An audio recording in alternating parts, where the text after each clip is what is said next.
Hello everyone and welcome back to PUBG Online. Jabroni Mac here, joined by Jorisar. Jorisar, how are you on this fine evening, I guess you could say, in London? You know what? It could be better. We've had the standard middle of March basic snowstorm over the weekend. I've got no idea where the hell that come from. Apparently it's supposed to be spring, but clearly someone didn't get the memo. But we're all good. Everything's a bit slippery, so it's the perfect weather to stay inside and play some video games.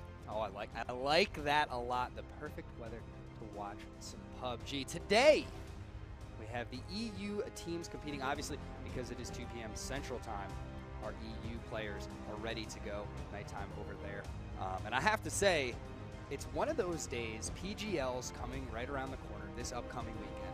A few of the teams traveling there, some teams off this week. It's a smaller lobby, all right? Smaller lobby. Only 13 teams here.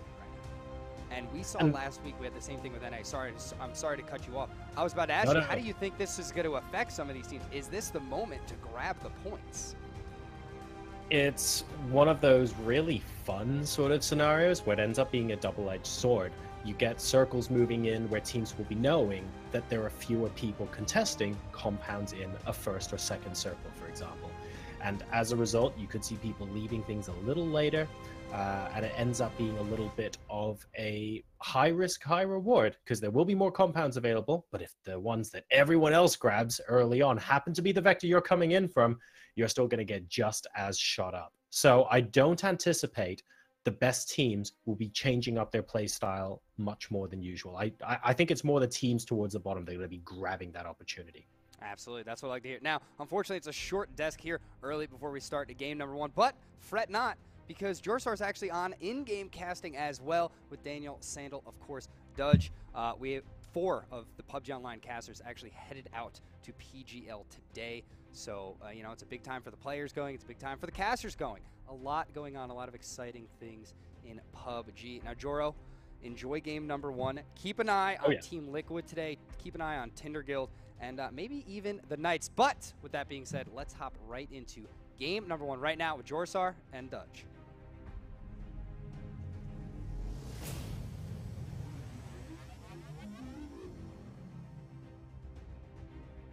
Thank you very much, Mr. Mac. We are here. We are in a wrangle. We are going to get set for Game 1 as 13 teams all heading themselves into the plane, going from a nice 11 o'clock down to way to number 5 on the map. What are we going to see when we come out from these? Well, let the game unfold for us. As you said, Joro, it's going to be a very good day for us to sit inside, spectate some video games. Now, what are you expecting to spectate at the very beginning of this? We have a couple of pretty big players in the lobby this evening. We have Knights, Genside, Team Liquid, Tinder Gold, Alliance and Finstack are also here, and of course Havu have been out and about as well. 11 o'clock to 5 o'clock plane tends to mean that most areas that teams would normally drop are available to them. So Team Liquid going to Yasnaya is not a particularly surprising result. We've also got a couple of, interestingly, more than one team trying to go the south side there, and it looks like someone's going to be going Ferry Pier / Primorsk as well. But otherwise, things looking relatively quiet. A team up to Severny too, and we can see the spread being maybe a little bit bigger than usual, with Georgopol the only anomaly there, with 2 teams quite clearly going for it. For sure, this is a very nice even split going all the way across. One thing I would like to pay attention to here as well, with no phase and with no vitality in this current lobby, we're going to be seeing a lot of Milta being opened up, so it's just a question of whether these teams would like to step themselves up and try and take over that area. Currently spectating Wind and Rain on our screen. That's going to be team number 5, comprised of some very big players going through. We could see here CHZ, Strategigos. Collie himself is not part of that team, so he's going to have to be very careful when he's looting up Kaz over on the left-hand side. Now, with the south side of Georgopol, what can we really see from these guys? Because they aren't going to be too far pressured to get into that first circle. It's also a very central first circle, Dudge, so there's not too much in the way of pressure. The guys who go military and Novo, for example, they're going to be used to needing to find vehicles to get out of there, and there's an abundance of them. Where you don't normally find vehicles is North Georgopol. So you can already see Team 5 here wind, and rain, grabbing a vehicle from North Georgia and immediately just running it down south so that the team can be together. They know that's important because there's another team in the vicinity also looting, and they just need to be doubly sure that they can fight as a single unit. Definitely, and no fights coming out early on this time around. We've had a few crazy weeks actually heading into this game, where we've seen so many early fights, quite a few blunders coming out early on as well, but none of that is going to be happening here today. As we mentioned, we do have a lack of player count going into this, as you can see at the top right of your screen. 13 teams, 52 players currently alive. That's not really going to be opening the ball up for too many of these early mistakes, and opening up our map space as well. And a couple of, maybe a couple of the loot spots are a little bit more bold than usual as a result. We can see Team 12 here going for the Georgia Gold crate, so Victus are being rather, shall we say, forthcoming with this approach, because quite often when you get teams in North Georgia and maybe one more in South Georgia, it's really easy for someone on the roof of apartments or something to try and get an early knock on someone that's so exposed on top of those crates. So they're taking advantage of there being fewer people in this game than normal, for sure. And maybe they even made the decision when they were parachuting in and they saw no one in Northern Georgia. Definitely. Pachinki, this is another area we're quite familiar with. Teams like Method tend to go here quite often, but at the second, it's going to be home to Great People Only, Team 7, currently on our screen, getting the entire lion's share of the loot in this area to themselves. And I'm a little bit tilted on Pachinki myself, because I just had a game that ended there, and it didn't end too well for myself. But that's my own fault entirely, so let's just go on. with an area like this, so nice and urban. What you have to do is just adopt my approach, where if you go into Pachinki and expect to die, only good things can happen. You don't worry about it. That's the trick, ladies and gentlemen. You learned it here first. I like this, actually. If you're expecting to die, you're never going to be disappointed. Problem is, I go into games and I'm mostly expecting to die anyway, so true. We'll have to see. I need to get better at it. You're going to have to teach me on this one, John. Oh, don't worry. I can teach people how to die in this game all day long. We'll talk about that a little bit more later on in the broadcast, I am sure. All quiet at the moment, with the exception of Crip1K, who might go ahead and grab a crate early. You can see them driving around, just making sure that no one is in the vicinity of the crate. That, or they've already looted it. Let's go ahead and take a look. It could be... Oh, it is empty, so they managed to grab that already. It'll be interesting to see what they have out. They didn't get an M16, spoiler alert. Oh, some very quick loot. The M24, beautiful weapon coming out. I believe, yes, from the side of it, we can see 8 times already attached on there as well. So there's going to be no end of extra gunshots coming through. The 7.62 rounds already going to be penetrating through the sky on down onto Team 4. Team 1 is Sipic, not able to land any at just a second. There's Team 4 making their easy escape over the side here, and what a beautiful reload animation as well. I love the M24. Very aggressive there from Victus. I think they realized that there were only 2 people in that vehicle, and a lucky shot might mean that they're forced to abandon, so you might as well take those while you can. But these guys managed to get away, so Team 1 will be heading sort of... They could actually risk going up towards shooting range, but they don't know if anyone has gone Severny way who might be looting there as well. And there is, of course, still a team in Severny. So they have to be a little bit wary of that. And they found a good compound reasonably close to the center of the circle. You'd need a very big reason to make them move. Relatively easy to assume that many of these teams can play a little bit more complacently going on here. Not Team 6 currently on our... No, I'm sorry. I'm completely sorry. I saw 6 and saw Team 15. This is Tindergold that we are seeing on the screen at the second. Yes, it is. It's going well so far. You can tell it's a Monday. We're seeing the full team on your screen currently, and as we can see, with Severny under their belts, they are going to be coming out of this with quite a lot of loot.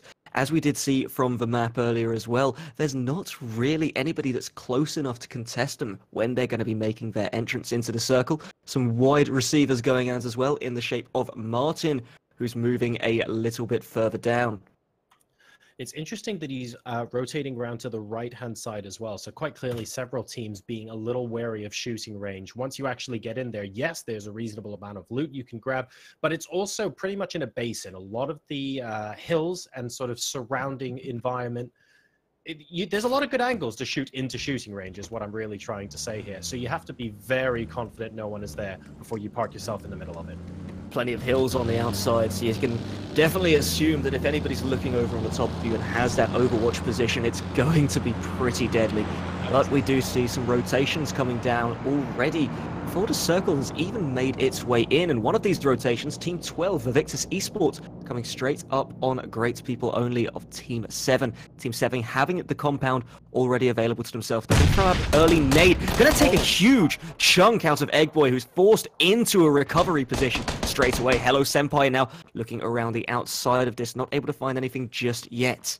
What a beautiful piece of planning from Great People Only to start off this engagement, spotting them coming, saying don't actually start firing on them yet, wait for them to get a bit closer, wait for the vehicles to stop. Nice nade, but Helu manages to just about avoid it, and just wait for them to get in a position where we can unleash hell, and that opening nade really set the tone. It's still anybody's fight, but a great way to start for Great People Only.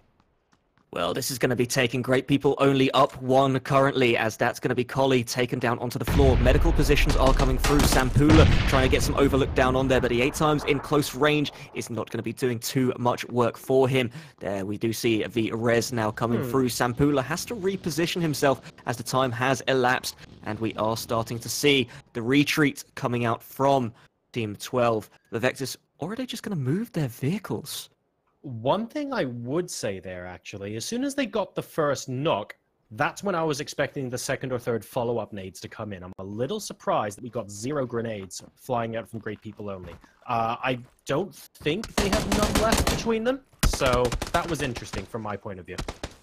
Sipik not having too much health left available to him as he's taken down onto the ground. Sampula, M4 beating out the M24 there. And once more, we're going to have to see more recovery coming through. Sipik tagged dangerously low. He will be taken out of the game entirely as his health bar has completely depleted. Collie on our screens, currently no helmet available to him. And from the west side, showing that they are the best, Havu starting to make their own approach as they hear the gunshots and they want their own angle on this as well. They will be coming and joining this very shortly. There's the white flank going around. Koiran able to take advantage of that with his own defensive position. Beautiful shots coming down from the Scar. The 4-time scope not going to be deterring him, just the bullets that will be deterring him instead. Instead, Kajuti will be making his approach forward, pushes in, takes one person out of the driver's seat, and that is going to be the clean sweep as Team 7, Great People Only, are trying to live true to their name and get the first squad wipe of our game. They're going to be very happy with that squad weapon Victus as well. Not only were they in the better defensive position, they also have a crate weapon as a result. So they're going to be able to walk away with that M24, hopefully get a little bit better looted up. And I don't think they had to use many meds. One thing I would say, though, once again, just keep an eye on that grenade count for them, because I thought they were going to chuck a few more. Maybe they don't have any left. They will be feeling good with that. 4 kills available across the entire team. That's extra points going into their pocket, and they're not going to be feeling like paupers at the end of this. Beautiful work and excellent execution to start the game off. Starting it off on a high, getting the first squad wipe of the entire day. Of course, we are currently looking over at Harboon Gaming, just on the south of Ruins in their own little compound. Tixu with that 2-times scope. Newly buffed, of course, and newly reworked, is doing a fantastic job of trying to scout out over there. Oh, I do love the reworked scopes as well, just the way the vignetting has sort of come into play, the nice little tints on them, even the little sort of small light patches from the glare. It's okay, technically it's made aiming ever so slightly more difficult, it's a bit more distracting, but it's mainly distracting because of how beautiful it is. I really like it. It looks so much nicer as well, more screen real estate available to you. Definitely, and it also it takes like maybe a game to get used to it, but especially on the 4-times, I found the magnification around the edges. At first, I thought, oh, it's a little bit distracting, and then I realized over time it just centers your attention a bit more on the center of the screen. And I've been making more shots than I used to. You know, I've gone from like 5% to 10%. It's great. Beautiful. I'm loving this. This is just on the English cast, whenever there's 2 English people inside here, we do need as much self-deprecation as possible. So I feel like I need to take double duty on that one because you're doing too much work here for this. No. I was complimenting myself. I don't know what you're talking about. But it's low numbers. Unbelievable. absolutely unbelievable. Right, second circle, a bit more interesting now. Yasnaya is out of it. Everything north of the river Severny side's out of it. So we're going to see a couple of teams rushing in cars. And because it's such a central circle, this is important. A lot of teams will know that everyone has compounds already, as you see Team Liquid go around Gent side. And because they know a lot of people already sat in compounds, it's extremely important to get in early, because the guys who are bussing in late are going to be the guys who get shot at the most. Genside, of course, did get an early angle down onto Liquid, who've had to turn around, so now incredibly split as they'll make their next rotation in. Genside, a team that really shocked us last week, of course, as their execution was unquestionably fantastic. We did see them fall a little short, though. I will refer you to a clip that I think someone made on my Twitch channel on Thursday, I want to say, of Kailank in an engagement. They were one side of the house, another team was the other side. So Kailank had the idea of just running across the roof and shooting everything from above, and it got them a clean squad kill. It's one of the sickest moves I've seen in a while. These guys are geniuses. I love watching them play.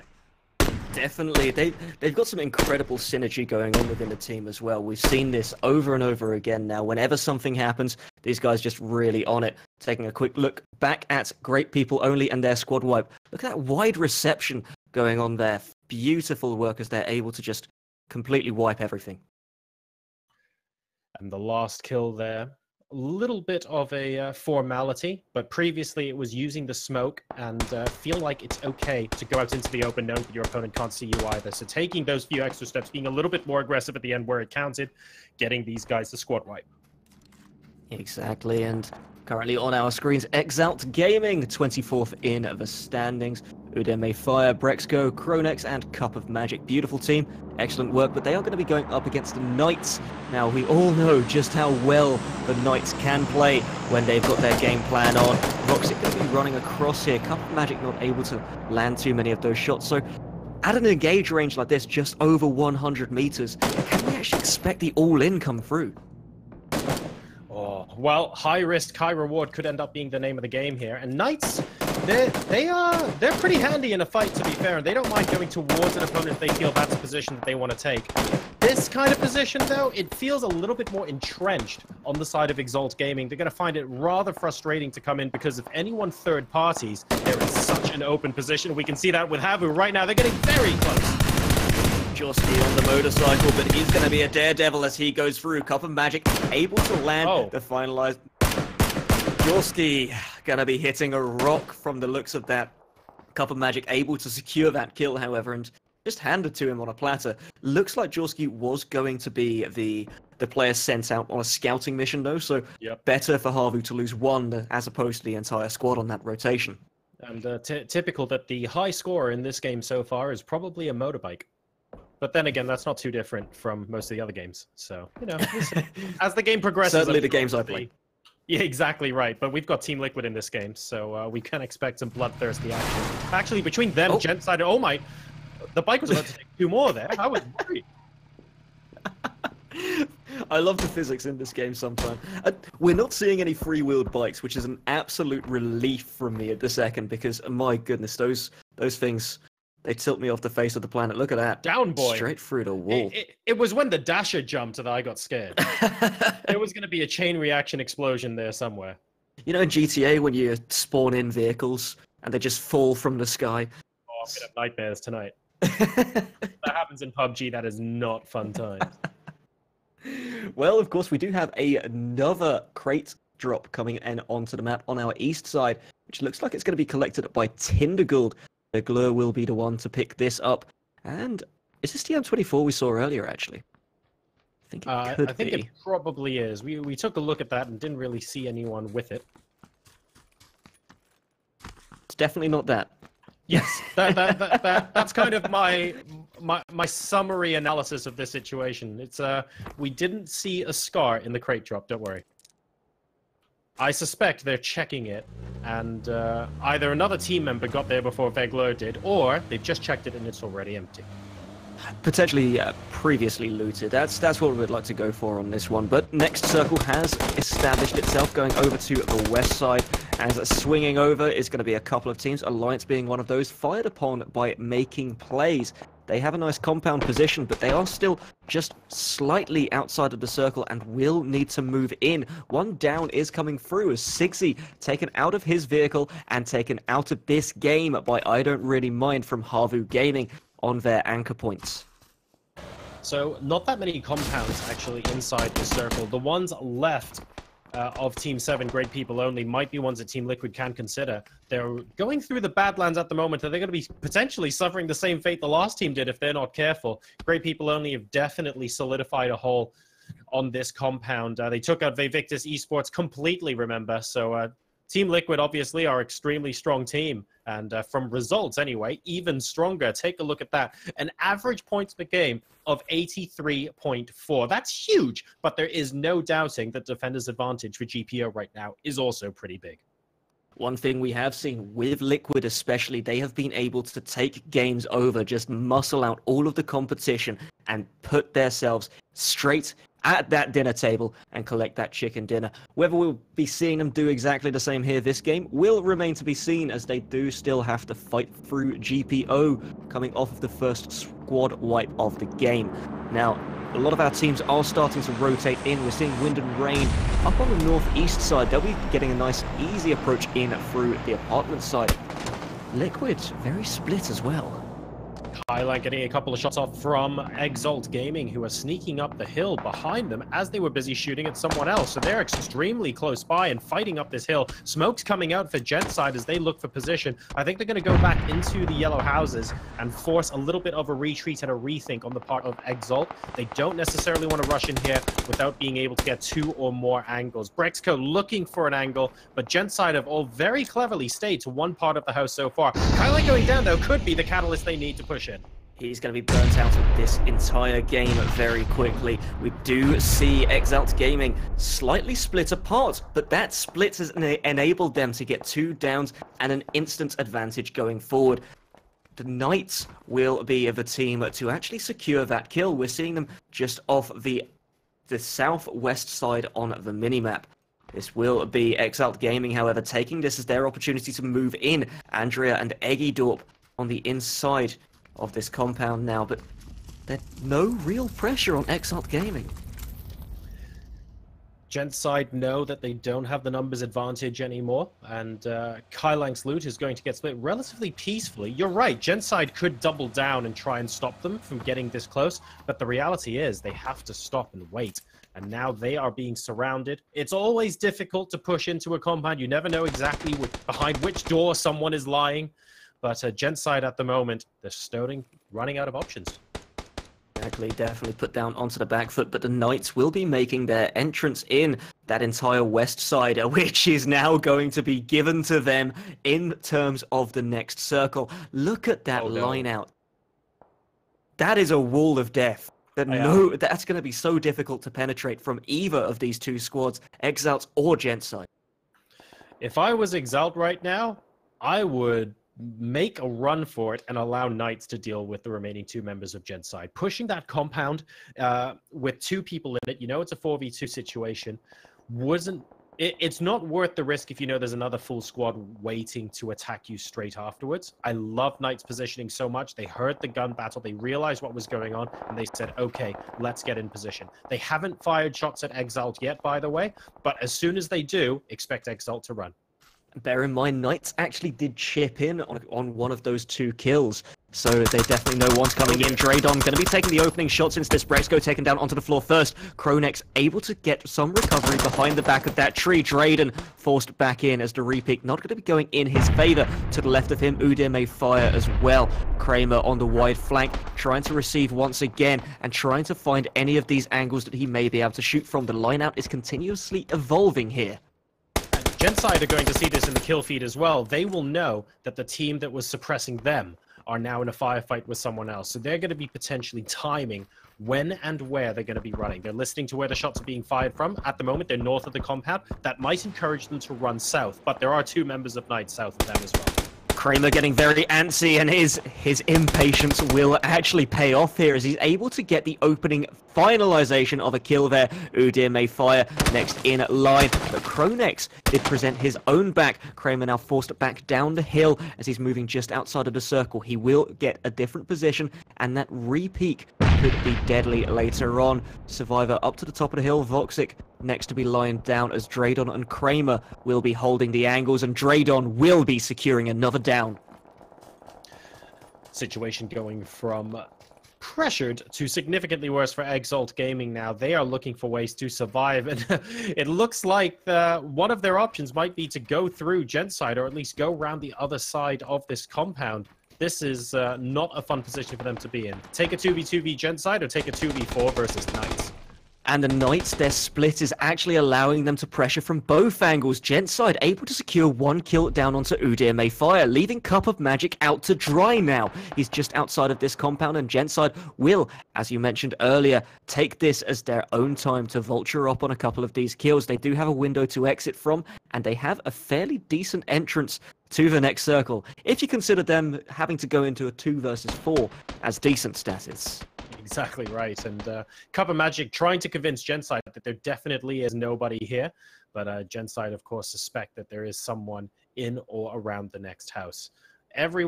Nobody really wins in this situation. Everyone's fighting in the blue, and the more Genside press into that blue, the more Knights are going to be able to get a few free shots off them. That's Genside out of the game, and it looks like Cup of Magic will be able to survive for now. He has to hold up slightly longer. Maybe Knights will think that they're all gone. In the meantime, though, off screen, Team Liquid have just lost 2 members. This is some incredible scenes going on straight away. Alliance down to the southwest, Harvu down on the southern hill alongside Team 10 making plays. But as you mentioned, we do have to take a look. Where are Liquid? What? Wait, okay, so first of all, Liquid's gone. Second of all, that circle? I mean, things escalated quickly, didn't they? Oh my god, you're going to have to run a long way for that. Knights played this beautifully, but at the same time, they've got the longest to go. We are just getting some reports of this going through as well, so we'll have to see what our admins do decide to do on this one. But let's just play it out for now, as Team 1 is Finstack, and they're going to be coming up against Team 4. Team 1, as they do try to go through this, and that name is always going to forever confuse me. Timmy Z taking these initial shots of the burst fire mode, not able to land all of them at the second. Timmy Z pressured behind this tree and taken down onto the floor as the shoulder is taken off of him, taken out of the game entirely. Larry now onto the floor as Niels trying to pressure onto him, but he's able to trade back out onto Seeker. Team 1... That's actually quite impressive for that compound. There's really not that much cover for them to hide behind, but I guess Finstack had even less, and they will be able to win that fight. The story, though, is going to be the circle as it continues to move in. Knights are taking pot shots at both of these teams right now, but they can't afford to be waiting for too long. I don't really mind from Havoc has spotted out that they are here, but the rest of his squad are getting absolutely demolished at the moment. Alliance putting a lot of bullets in them, although they do lose 1 member in the process. Now, one thing that we did see as going to be happening very soon, have to imagine a restart will be coming out any moment now, so these teams will just get themselves into a few firefights to start this off, as I don't really mind taking down Fraser, taken down Ensolenso, taken down, and there's an AWM in the game, as I can see from the kill feed, but we're not going to be seeing too much of that, unfortunately. Yeah, this is ridiculous. Going down to 23, it's become a little bit of a free-for-all right now as the circle really starts to bite these teams. I'll be getting some word on what is going on with that in just a moment. But in the meantime, the Knights actually from behind. And Kramer almost going down there to Team 10. That's making plays. But Alex is just about going to survive. Only long enough to get himself down, sadly. Cup of Magic, what a legend. Still going strong after coming in from the blue. These guys are just relishing the chaos at the second, as the Knights are going to be doing some amazing work. But we have got the confirmation coming through. It's been a long time in the making, but the admins have got it all planned out and ready to go. I'm sorry to cut us all short on this one, Joro, but we are going to be heading over to the desk in just a couple of moments again. We'll have a quick break before we do go over there, of course, but we will be getting Game 1 of this evening restarted.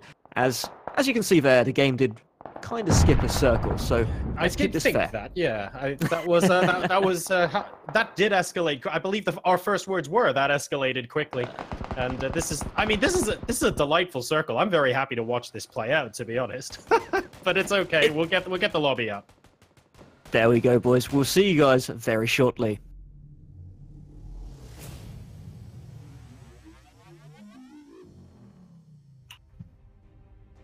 What's up, Jor-El? The wonderful world of PUBG, and I just don't know where to start. Basically, that may be on our end of putting in the settings. I'm not even sure. A circle was just completely skipped. You know what? Like, I don't think I love that. I mean, I've put settings into custom lobbies before, not for PUBG Online, just doing customs and stuff, and I don't even know how you skip a circle. It was weird. It almost looked like every other setting. I almost feel like someone put the circle settings incorrectly, and it just kind of skipped every other one for some reason. It sort of got to a point where I thought, hang on a second, this is awfully quick. And yeah, that last one was pretty brutal. There are a couple of cool things to talk about, though, because I thought that game really gave us some nice insight into how a couple of our teams are playing. A great warm-up game. A great warm-up game for a lot of these squads. Yeah, here's the circle actually popping. So it goes to like what, 1/16 of the size, like less. Hey guys, like just that show is up there in a minute, yeah. That is wild. That is a wild jump. I want a penny to be in like all of those team comms as soon as that actually popped. That was brilliant. Alliance must be going, guys, I think we're in a good position, but I'm not sure why. Yeah, we can actually, we can see the Discord chat with all the players, and it took about 5 seconds for it to start blowing up, and they were like, what is going on? Yeah, so very interesting stuff. Basically, what we're going to do is we're going to reset the lobby, going to get everyone back in. We're going to hop back into our first game. So we had a little bit of a warm-up game today. You know, it was good fun. Yeah. We saw Vevictus Esports being incredibly aggressive. They, of course, were the first ones on the crate, getting the M24, and then they decided to rock up to the compound where great people only were. Now, in that position, when great people, two things about that fight: when great people only get the defensive position, and these guys are rocking up through the Badlands, that little hilly bit, and they decide to start engaging, you have to be supremely confident that you can take a compound like that, because it's really difficult to just sit there and be long and drawn out. But secondly, one thing I would say for great people only on the other side is that as soon as they got the first down, I was really expecting about, guys, here's where the 3 or 4 extra nades came out. And I was a little surprised that didn't happen. And you did mention that during the cast. You're like, I'm surprised we didn't see a little bit more aggression there. We saw the aggression, but they were kind of patient with it. Kajudi finally going around on the northern side to finish them off in the end. But they were a little patient and kind of, okay, we got one down, but let's not overextend. I understand you want the aggression, you want to go for it. It's interesting. It's kind of a toss-up, you know? Do we gun it when we get that first down? Do we throw a bunch of grenades? Do we even use some flashbangs, get over there and try and wipe this squad right away? Or, you know, we got it down. All right, he's using some of his meds. Probably doesn't have a helmet now. Let's try and pop another helmet here. You know, take your time with. So an interesting play there. For great people only. So here's what we're going to do, all right? We are going to take about, let's say, just a couple minutes. The new lobby is up. We are getting the players back in. We're going to jump right into the game. We will not come back to desk. We're just going to go to a break and then directly into game number 1 with Joro and Dutch. Once again, I am sorry. I cannot even explain to you how this happened. I have no idea. I do none of that. I just sit here and talk. But it was an incredible jump between circles. It was wild, and I apologize. And I just don't know what to say. So on that note, I enjoyed the first half of game number 1, but we will see it in all of its completion here in just about 5 minutes.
Joro, Doge.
Welcome back, ladies and gentlemen. Our warm-up is over, and we are here and ready to get into the very first game, we swear, of tonight's playtest. So let's go with this one. What are we going to be expecting differently this time around, John?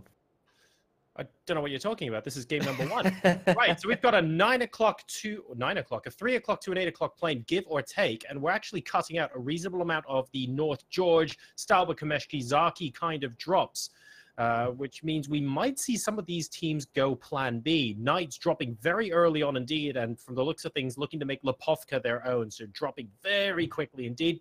Liquid should still just about be able to make it to Yasnaya, which leaves, very interesting, Milord and co. They're kind of stuck in the middle a little bit. I think it's just a bit of a split because one of them might be going Stalba Kameshki still. Exactly, and well, a very shallow plane considering what we actually did get for our warm-up game.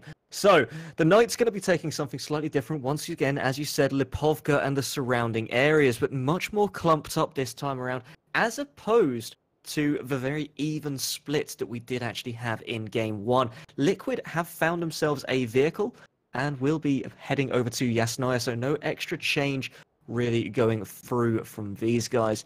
Moving across the map, however, Pachinki once again going to be hosting the team of great people only, who did get our first squad wipe in, well, I'm just going to stop talking about it. Team 12, Vivectus Esports, moving west as we do have great people only having to move out of that area as well. Also, very split here. How are you feeling about your cast curse this evening, Dudge? Is it as strong as it was last week? I've tried speaking about Gentside as little as possible, so that's one thing that's definitely coming through here. Definitely not trying to cast a curse these guys, but it seems to happen. And just on the outskirts of school, we are seeing Team 1 and Team 4, Finstack versus 1, going up against one another. Timmy Z getting into the bottom window here, but he's just a breath is going to push him over the edge. He does have that double barreled, so he could technically fortify. This is the same fight that we saw last game, by the way, Team 1 versus Finstack. These guys met in the, we're now going to call it the warm-up game, and they're back here in Game 1 proper, already destroying each other in the first couple of minutes. Zulu are going to be going upstairs. There is someone there, to my knowledge. I think Mikas just went out via the window so that he can join Niels in the next building. Reasonably sensible, 2 and 2. Niels, oh my goodness. Now, if you said a breath could take the guy down earlier, I've just one up to you here. Oh, yeah, I don't even want to know what's going to take him over the edge, but I think he is going to be needing some of those medical supplies very, very soon. So incredibly... that drop definitely should have killed him if he's on that health.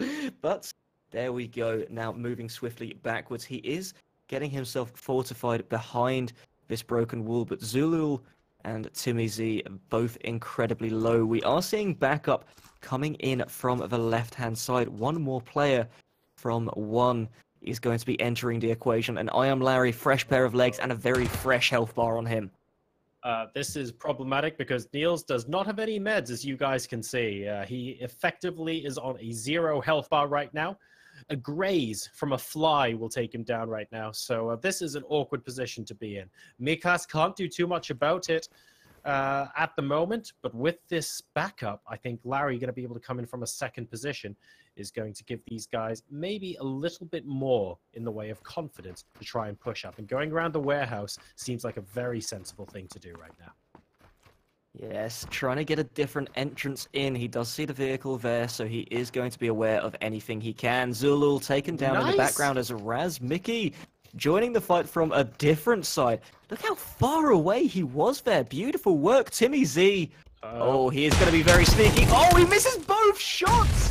So unlucky to be taken down there by the P1911. That's going to be the rest of Finstack, who were inside this area at the very least, just removed from the game. Finstack already down to 2 members of the team now. Exactly right. Zulol going down now as well, and from nowhere, Team 1 managed to win this engagement, managed to win the rematch. Neil's still on about no health and definitely needs some meds, but at least they've bought some breathing space to be able to do just that. And really nice backup there from the team, as you can see here.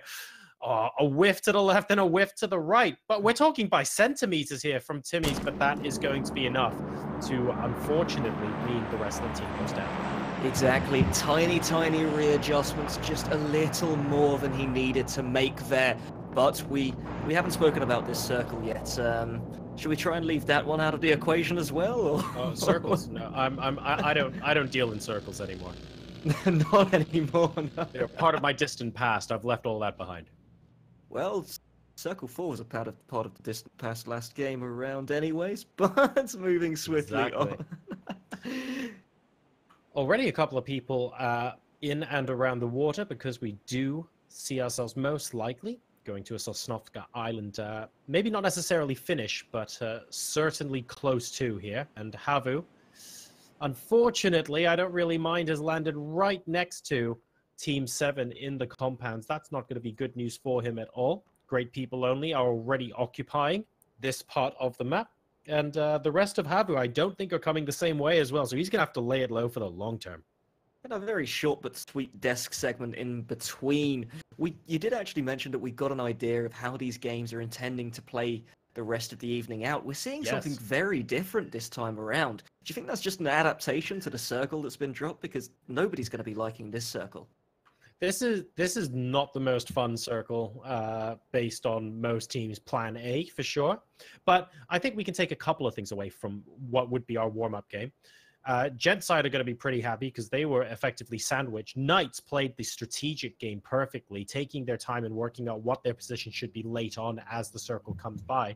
So I'm looking forward to seeing how Knights continue to play that. I think they might end up doing something similar this game. Oh, M24 on the road, very close to these guys, but they won't actually get it. And finally, if we get to see eyes on Vevictus Esports at any point, based on what we saw last game, yeah, I expect them to go absolutely all guns blazing. You can see them getting in boats by Ferry Pier now. So when they land on Sosnovka Island, I expect fireworks. For sure, and Sosnovka is going to be pretty lit as we're going to go into the next few circles. And no Nova Rep Neuer will be part of the equation. We could just get completely bamboozled and have the Ferry Pier be the final circle. It'll be South Pachinki. We'll get completely bamboozled. Oh, that would be amazing. I mean, awful at the same time. Amazing and awful. We're going to see everyone swim across the river because no one wants to go down to a bridge camp. Just doing that those is genuinely what would happen if we come back north. So it depends on how many of the teams also go south of the circle now. I actually am a little bit of a fan of where Exalt Gaming are right now. What they've done is they've taken a position where, yes, okay, they can gatekeep the bridge, but that's not why they're here. They're here because if for any reason the circle comes back north, they have an insurance policy and they're already here. But if it definitely goes south, they're banking on the fact that everyone is going for the compounds on the island right now and no one is directly opposing them on the south side of the bridge. I like this. For sure, it's definitely some intuitive play coming through, having that extra bit of map awareness to go around and, foresee these things going forwards. But we have to bear in mind with these teams, if they do decide to make that swim over, if we do have that circle just swing back on us, it's unlikely that it will happen, but if it does swing, that's just going to be so difficult for these teams to adapt. You're absolutely right, and that's why being in a position where you can sort of cover yourself for both eventualities is useful. Vevictus now on the beach, and by the way, they've beached that boat, so if it does swing back, they're swimming. And they are within the sights of Great People Only, who must have heard someone there. You can see they're constantly looking out to the beach. They probably saw the boat as it was coming in as well. And they could decide at any point to come out maybe behind the rock that you see in the top of the shot there and to take a few pot shots. But of course they won't, because you do have another team in the adjacent compound, and that's making plays. So no real home for Vevictus to go into yet, unfortunately. And there we have it. So the beach is going to be in play here, and they're not going to be under the water, which is one extra part that, we don't really find the most entertainment from, but the shots are going to be coming down as the spots have been seen here, making plays on the receiving end of the gunfire, but now, as they return fire, the water back in play now.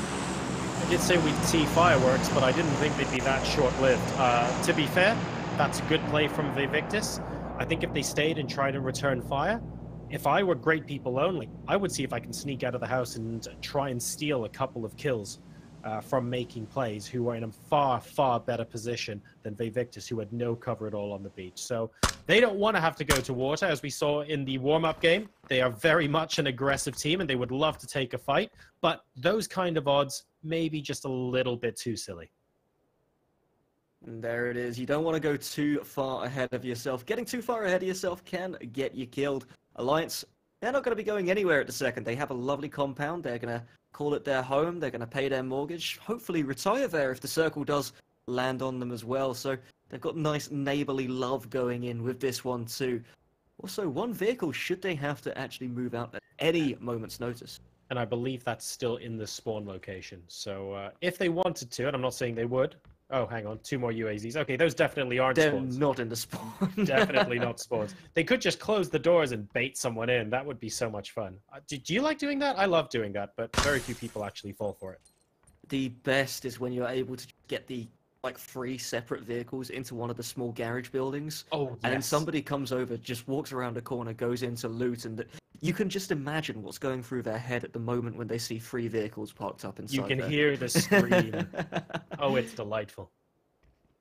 By the way, we have got a massive rotation that I think we should talk about. Exalt Gaming, they've vacated their position because you can see Knights are exactly where they were, and they've decided that yes, it is going to land on Sosnovka because they've gone all the way to the south of Military Base. They are now the southernmost team, driving all the way around and banking on them being able to find a compound, but they're getting awfully close to Alliance. I hope they stop where they are now. And Harvu as well, just on the left-hand side. So 2 teams who could technically take shots. Alliance would potentially be able to hear the vehicles pulling up as well. That's not to say, however, that Exalt haven't found themselves some safety in this smaller compound. New circle is going to be dropping, and we actually do have the correct one at this time around. So Genside and the Knights, both on the east side, will have to move in. We're also seeing Veglor, Milor and his squad on the west side, still yet to make their cross. Wind and rain. 2 squads to watch in the coming couple of minutes. Wind and Rain have to make their way across a bridge and then have to decide where they're going to go to. It's very tricky because the West Bridge, south of here, is already very populated, so they're running through. Also, Knights have a choice, or I see they've made it now, between going past Genside or going behind Exalt Gaming, and they've made a decision to go past Genside. I expect a lot of bullets on that 2nd or 3rd vehicle. Very difficult shots to make as Andrea able to take Voxic straight off of that motorcycle. Survivor will be taking the extra rotation, going that extra long way, but has to pull back out of the car as he does hit a rock taken down onto the floor to follow that. Draydon next in line, but does go extra wide, not going to fall on the mistake that Survivor made, and is able to get himself around to safety, but the Knights from Pittsburgh will be losing 2 players here, and going into the later stage of the game as a duo will be hurting their chances, of course. Oh no, Kramer! Kramer is... I mean, they're down to 2, and Kramer's about to run straight past about 1 million different additional teams. He spots war, he's looking for that drop on Wind and Rain, but if they stop for any reason, there's 4 of them and 1 of him.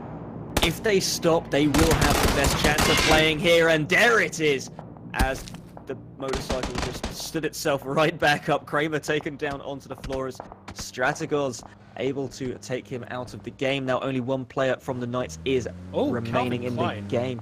Very, very sneaky there, by the way. From making plays. Yeah, just grabbing him from the compound. See if you can get a little bit of an extra kill in. So the winner's here. Oh, Draydon, he might be going down right now. He's driving straight past Vevictus, and Vevictus do love themselves a fight. Draydon is underneath the bridge. I think he's swimming now. This is not good. This is going to be the Knights taken out in last place from the looks of it. And well, Team 12 for Vectus Esports will try to finish this off, but Calvin Klein is still putting shots down onto Wind and Rain, who have lost another member of their squad, pinned in between 3 separate squads at this moment in time, and Calvin Klein just trying to take these pot shots. No return fire able to be put back onto him, so very safe with that silenced M4, and excellent positioning is going to be putting his team ahead. So I think that's going to be maybe a question for the dashingly dashingly handsome and fiercely intelligent desk to talk about later, which is that Knights rotation. Should they have gone the same way and gone round to the south side of the islands and go behind Exalt Gaming? I was a little bit surprised that they decided to go straight left and go past Genside, because a lot of people that swam would have taken those compounds. They must have known that, but they chose to take that risk anyway, and my god, it was carnage. Of course, all does come down to, you know, seeing the potential plays that you can make and choosing the right one. Exalt Gaming here, they chose their play a little earlier, and they still have this compound available to them. Still have Alliance as their next neighboring village, and there's going to be quite the rivalry coming out from these two teams, as they will have to clear one or the other out before they're able to move forward. What I do like, at least, is that you have Exalt Gaming's vehicles all behind a wall. So you have that sort of hip-height wall that protects most of their vehicles, which means that Kronex and co. can jump there and get into a vehicle with not too much chance of being shot. That much they have going for them. Brexco, a little bit more tricky, but he's got an angle as well. So there is a strategy in play. Obviously, these players are really good, and you ideally don't want to have to deal with them in the open anyway, but they've obviously thought about that in advance. Their vehicles are shielded. They're ready to make a quick move. Now our next circle will be dropping here, and well, we're not going to get debated back up north. We will be going to the very southeast instead, as Sosnovka military base is going to be in the next circle. And oh man, already look at these rotations. Instant payoff. I really hope Exalt Esports goes straight to the southernmost compound, right at the bottom of our image. If they're able to do that, that is going to pay off for them big time. But Havu look like they're going to be driving it first. Oh, and we don't actually have to. They're going to Broken Plains instead. So we'll see which team ends up being right as the circle comes in. I really wanted to see that southernmost compound taken ASAP, personally. Cup of Magic taken down here, and he's very far detached from the rest of Exalt Gaming. Alliance just swarming up onto him at the second. Liquid have made their rotation also into the Sosnovka military base, and they have a position in the middle of the barrels. Of course, Alliance can't push themselves any further forward to try and finish off Cup of Magic, as the rest of Exalt are in a position to receive them as quickly as possible. And that's not going to be a very warm reception you have to feel here. It's like they are deciding to bugger off instead, though. So that's weird. Are they really going back to the same compounds? It looks like they might be. Alliance, though, still there. Metor has, he stayed behind. He's taking some shots at them, and that's not going to be fun for them at all. So going back to square one where they started, I would have been a fan of basically, I wanted Exalt to go to the compound that Havu are currently occupying. They had the drop. They could have been the first people there. So it's a little bit of a shame to see them in the position they're in now, but they're still very much alive. They're very much in the next circle, and they have got themselves a good position. Team Liquid, though, have the south of military base to themselves, with the exception of Genside over at the east. So this could be some spicy action. One thing to draw up on very quickly before we do move forward. Metal, with his position, able to spot and make the call to show that the rest of Exalt Gaming had returned to the initial position, allowing the rest of Alliance to push down, finish off that kill. But now he's left hung out to dry here, as making plays have found themselves their own compound. Calvin Klein will be taken down onto the ground very quickly, though. So that's one player from making plays still currently up. Will we be seeing a push come down, as Metor is looking himself for any opening to move and find himself a better position as a scout? Calvin Klein will be able to get rezzed. It's a couple of through-the-window shots, so just really forcing them to use their meds at this point. Nothing team-threatening just yet. And that team, of course, making plays. They're going to have to decide how they're going to move as well. They have a limited amount of meds. They've got Alliance there, and they've got Exalt Gaming just down the road. This is not going to be ideal if the circle moves further south. We also, by the way, had Tindergold making a rotation down south. I wonder how close they are to Havu. We'll have to see, as our game is still pushing forward. Oh dear. Looking at this, Knights still hung out to dry, as Drayden, the solo player, is still in this game. Did he swim there from under the bridge?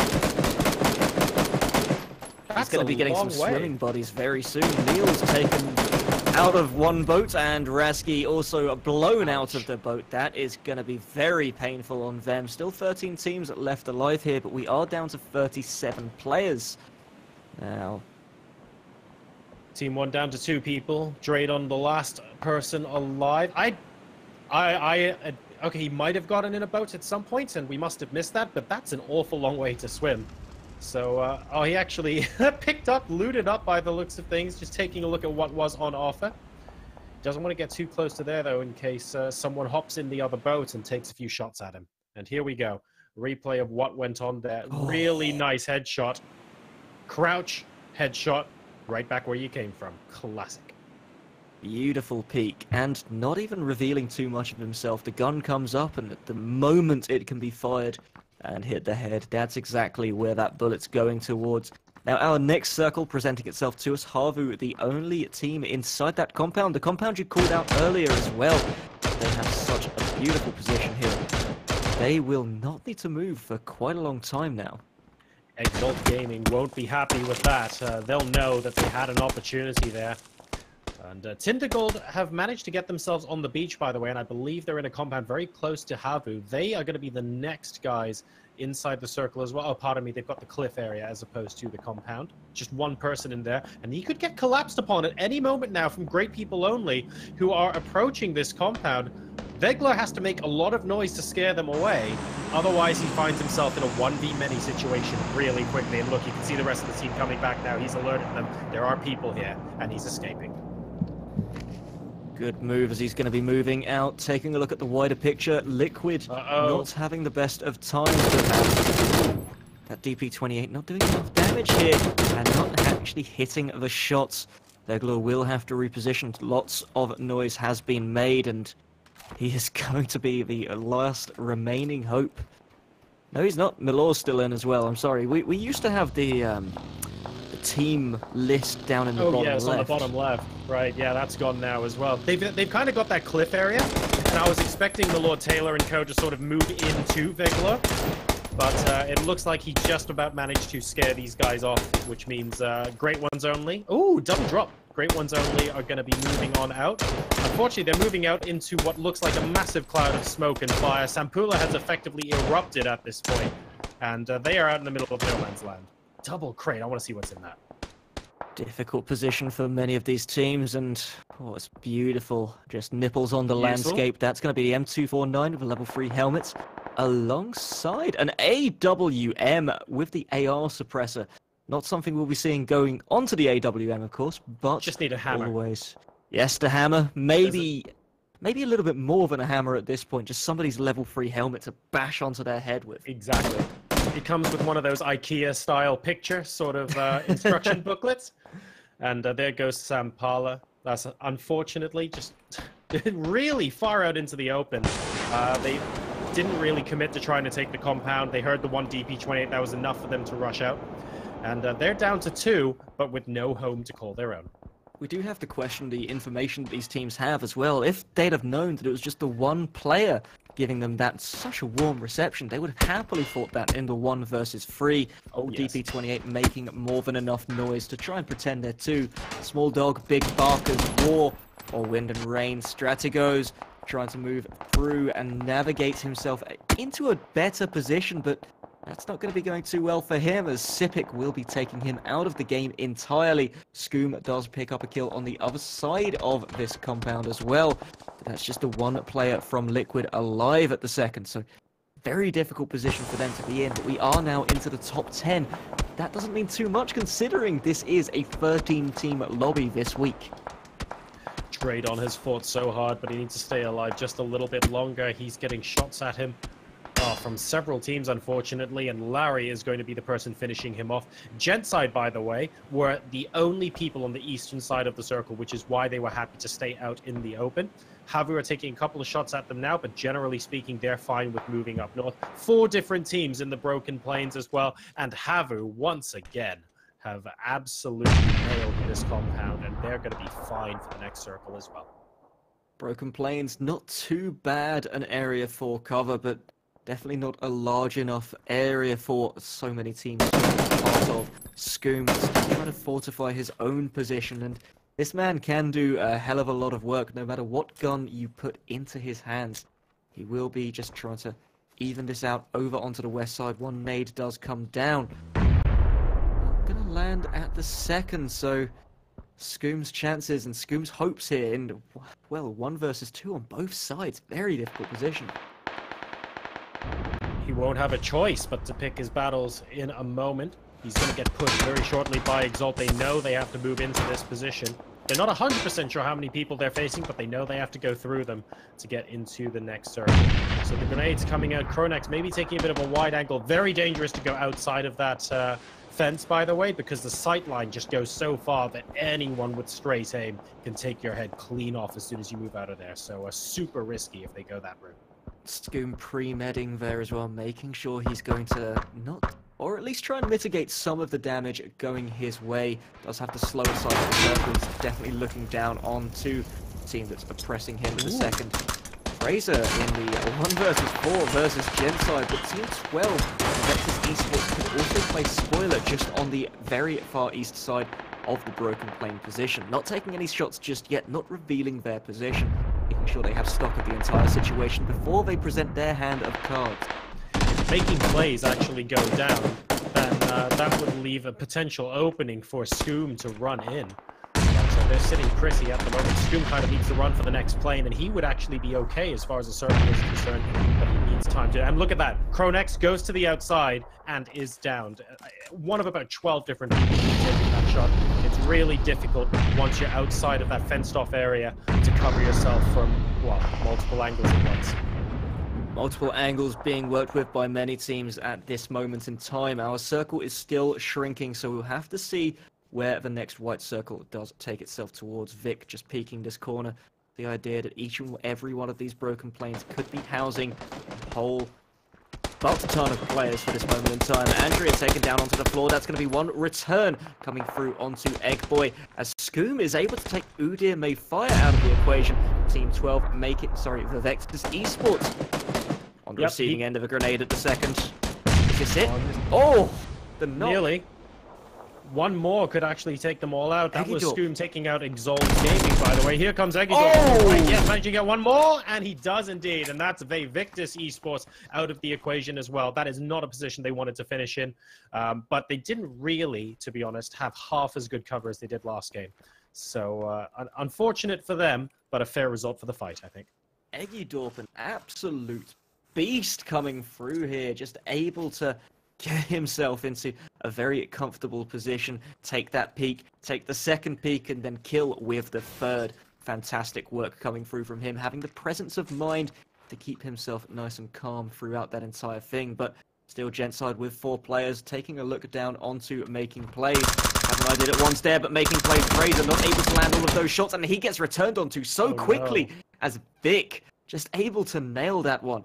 Hint to move straight away. If I were Fraser, I would have kept quiet and just waited till you heard footsteps, because up till that point, Genside didn't know. Ooh, delicious frag from Kylank there. But Genside didn't know anyone was there up until the point where they started firing. They might have had some hope of staying alive a little longer. As it stands now, we have Team Liquid, Genside, Havu, and finally Great People Only still alive in this game. And Scoom not going to be alive for too much longer. He is still outside of the circle as a solo player. This will be very difficult for him to play off of the back foot. Scoom's going to win. He could definitely make it. That's for sure. He might. You see, he's just ticking away so quickly. Unfortunately, Kylank's camping him out. He knows. First aid kit coming through. Kylank not able to bot him through the blue, and Scoom could actually make this one if he's able to play this one well enough. There's one more first aid kit coming through now. This is actually the tensest blue camping I think I've ever seen. Oh my god! He's gonna make it to the tick.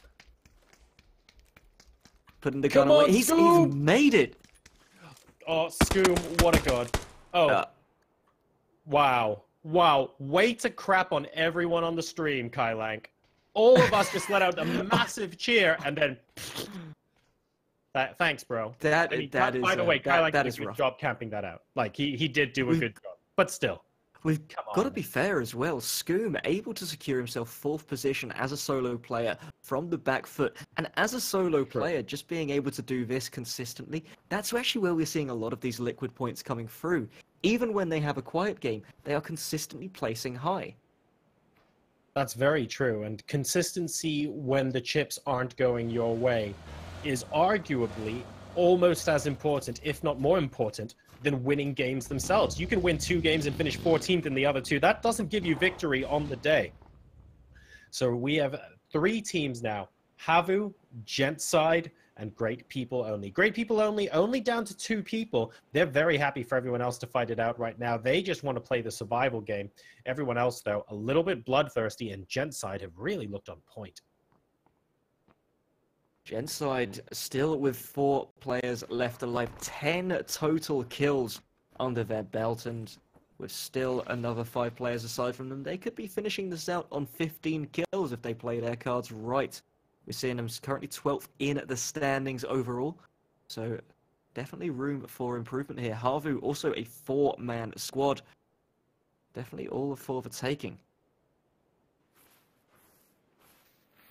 These guys playing it very quiet. GPO not wanting to give their position away, snaking around. Havu might be able to spot them, though. They look for that level 3 backpack in the grass. Kajuti doesn't want to be moving too much further towards them. And you can see Teak there. Thinks he might have spotted something, but he's not 100% sure at the moment. Kajuti would do well to stay very quiet. Oh. And by staying very quiet, I mean he's dead. There it is. How much are we going to cast a curse these guys today? We say something happens, then exactly the opposite happens very quickly. Kailang is going to be taken down here as Helu's fortified his own position. And a hella good aim on him. He's not able to finalize this kill just yet. He is tanking blue damage, does stand up, but is taken out of the game entirely. Only 2 teams now remaining. Gentside still on a back foot, but they're reeling from that solo player. Egidorp will open things off very well here. Vic now moving forward, does spot that 1 player, but not going to be able to get the aim, not landing a single shot there. Teak over to the left-hand side. Egidorp now has to pull off something pretty impressive now. 2 teams left, 5 alive. And Egidorp has got 3 kills to his name. He needs 3 more. Everyone is out in the open. He goes prone. He might need to heal, but he's got no cover behind which to heal. He just has to take all of these kills. Goes prone again, spots the guys on the right-hand side. It's not enough, unfortunately. 3v1, a little bit too much for him to handle. And Havu take victory in game number 1. Havu managing such a phenomenal performance there, picking up 11 kills, 4 players alive until the end, and we didn't get to see too much of them because they weren't involved in all of the action, despite having so many kills, so we didn't see it explode too much, especially when they had such a tight, compounded position. They played the circles well. They got the compounds they needed to get very early on. A talking point is going to be Exalt Gaming Knights and subsequently Havu going around, or not going around as the case may be, to the south side of the map. And that gave Havu a platform on which they could fight Gentside at the end. Of course, a very entertaining final fight as well. Very strong positions here in our top 5, and we still have 3 more games to go. It's 20 past 8 here over in the UK, and we still got another 3 hours of this level of entertainment coming in your direction. Of course, you're not going anywhere really, are you, Joro? So I'm going to hand it over to good old Mr. Jabroni Mac on the desk, alongside Jorosar once again.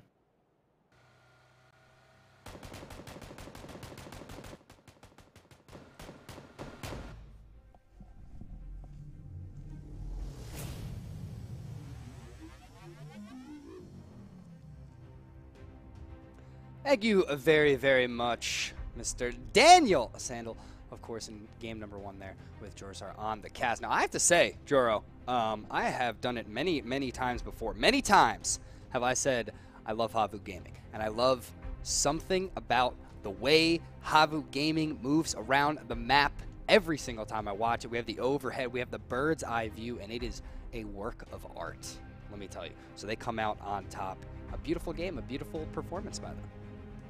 The very moment, and we were actually watching the overhead map view, like for me, the instant replay moment of that game is the moment the circle centered on that southern compound and we saw Exalt Gaming get into their vehicles. They spent 10 seconds going towards that compound, and we're not on team comms. We don't know what the reasoning is, but they then consciously decide to go elsewhere. And even a 3-second delay at that point gives up the compound to Habu because they were already on their way, rotating around, and we saw all of that on the overhead cam. And from that alone, we could have predicted what the next 3 or 4 minutes of the game looked like. It was really entertaining to watch.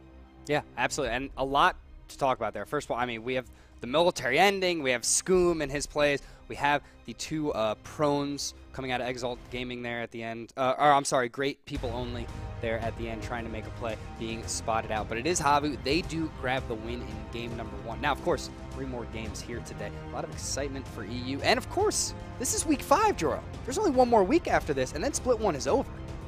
Only the top 16 are moving on. They don't have that much time left to impress, and obviously some of these teams are reasonably high in the standings, and they're effectively playing to cement that team and make sure they get as high as possible, which is great. But you bow out 16th in a whole bunch of games, and a whole lot of bad stuff can happen, so no one can afford to get complacent here. Absolutely, absolutely. So, first and foremost, let's talk about the military circle, all right? It wasn't that brutal in phase number 1, but it was like, okay, this is clearly going south. We need to make our move. We need to get down to military as soon as possible. How does that affect these guys? How is that affecting a lot of these players, especially those that are dropping Pachinki and above? The name of the game there is calculated risk. Teams broadly fell into 2 categories. The teams that ran straight to military and the teams that kind of wavered on the edge. We saw one team, I think, occupy farm for a bit, and the teams that I obviously had my eye on during the game were mainly Exalt and subsequently Knight, who sort of camped the top end of the eastern bridge and just stayed in the compound there until they knew where they were going. I personally am a big fan of this approach because in these pro-level games, everyone loves to go and grab the compound and secure that position in the center of the circle. No one's realistically bridge camping. This isn't one of my games, okay? So it's actually a decent place to be. And when Exalt Gaming started rotating around south, I actually got really excited because Knights took their place, and in my mind, Knights were going to follow the exact same path and potentially contest the same position on the south of the circle. And that's kind of where my predictions all went wrong, because Knights then chose to go straight left, straight past Gentside, and well, the rest is history from that point onwards. Credit to Drayden, by the way, for getting all the way to where he did. I didn't see him get in a boat or swim there. That was some ninja stuff. Sometimes, you know, I actually am a big fan of, if you're one of those northern teams a lot of the time and you see the military circle, take your time. There's no rush. You know, use that circle, have it, just ride it like a wave into the zone. Do whatever you can to stay out of combat. Try, just get across, get there, but don't overextend yourself, because the moment you're driving past other teams, and that's the biggest fear. Not rotating, but rotating past others. So once you're all the way on the outside, you then need to play as though you're all the way on the outside here. Here's Andrea taking the shots, and it's not going to work out. A little bit of rotation there. It's tough. It's brutal. Can we talk about how close Andrea actually got to being run over there, if you think about it? Oh, it's that was a close shave, actually. Getting ran over by a bike is, I mean, it's awful because they're so tiny. Because you're sitting there, you're like, oh, it's not gonna hit me, and then you're like, oh, it hit me. Okay, well. That's unfortunate. It's just a tough break every single time. Now, we saw a few teams opt for the military base itself. And at the end there, of course, when the circle kept going south, the plains were the place to be because there's nowhere else to go. I mean, that's just what happens. You have military base on the northern side of it. You have tons of buildings. You have C block. You have, you know, the billboard area. You have the air traffic control tower. You have the warehouses. There's a lot to go around. But once you get south of that, it is a giant field, a couple broken plains, and a fence. And here is the fence. This is some of the only cover that a lot of these teams have, as we see Eggidorp's perspective getting some nice frags onto Vivictus there. Very important for clearing that out for Gentside, further moving into this game and grabbing a second place. A nice need coming out from Vic. See, I think that moment, as an aside, Fraser, if he didn't stand up and shoot at Gentside, Gentside might have taken a look at what was going on there, but I don't think they would have given away their position by throwing a frag into somewhere they didn't know players were. Sure. I think he could have held on a little while longer before doing that, but that's by the by. The fence, like you said, it looks like a really comfortable place to be. There's that little ditch going up, and it feels like you can make yourself at home. What you forget is that every man and his dog about 400 meters down that fence can see you've just stuck yourself there, and the moment you go outside of that, oh my goodness. It's like a higher stakes version of if you're in Yasnaya apartments or the apartments near school and everyone's coming out of the circle, who blinks first and who starts running first? Because I believe you had Making Plays and then Scoom and then Exalt Gaming, sort of in one broken plane after the other, with Gensign just at the end, the flippers on the pinball machine waiting to take everyone out.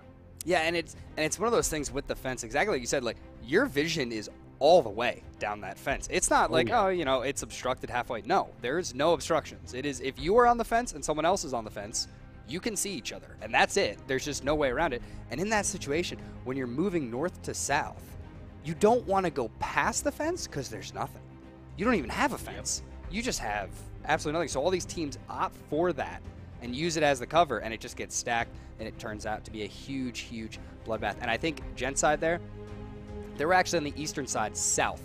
They were up on the hill on the east, so a little south of the actual fence and the road. They moved north towards the plains because they realized we have nowhere else to go. Now, that is a tough movement to make because you're pretty much guaranteeing yourself a really tough road ahead. But yeah, it's really open. Yeah, exactly. And the other option is you move west from where they are, which is just a field. So the decision that they made is like, we know there's people there. We don't have another option. We have to go take our fights. We have to make our plays. We have to see what we can do. And Genside, they fragged out all along the way. And I think they did a very good job. So a big commendation to them for their performance at the end of that game. I think that was very important. I think so. And to be honest, the final fight there with Havu could have gone either way. A lot depended on the interaction that they were going to have with the rest of Great People Only. And we can see here, Vic almost, in fact, he almost should have gotten that hit onto Tisku, but he found him just in the nick of time. It looked like he might have been able to get that second headshot off. And this, as much as Eggy Dog is an absolute god, this 1v3 in the open like that is just a little bit beyond him, unfortunately. Maybe with a bit of cover, he would have gotten 1 or 2 downs, and then we would have seen this get interesting. But really, this is shooting fish in a barrel. Yeah, and it's one of those things when you get into these really early, or the early stages of these team fights, you know, the 4v3s, those initial downs are so vital and so important. They're just, the number one thing is, if you get that first down, boom, it's a 3v3. Or it's a 4v3, or it's, you know, you gain that advantage that you didn't have before, which is so, so important. All right, apparently the game is just way faster, so good job players on getting into the lobby. I did not expect them to be there, so it's a lot of exciting stuff. Okay, and apparently we're going even earlier than that, which is even better. We're actually about to kick it over into game right now. So, Joro, thank you for joining me on the desk once again. Enjoyed game 1, and game 2 is upon us. So let's kick it right into game number 2 with Jorisar and Daniel Sand.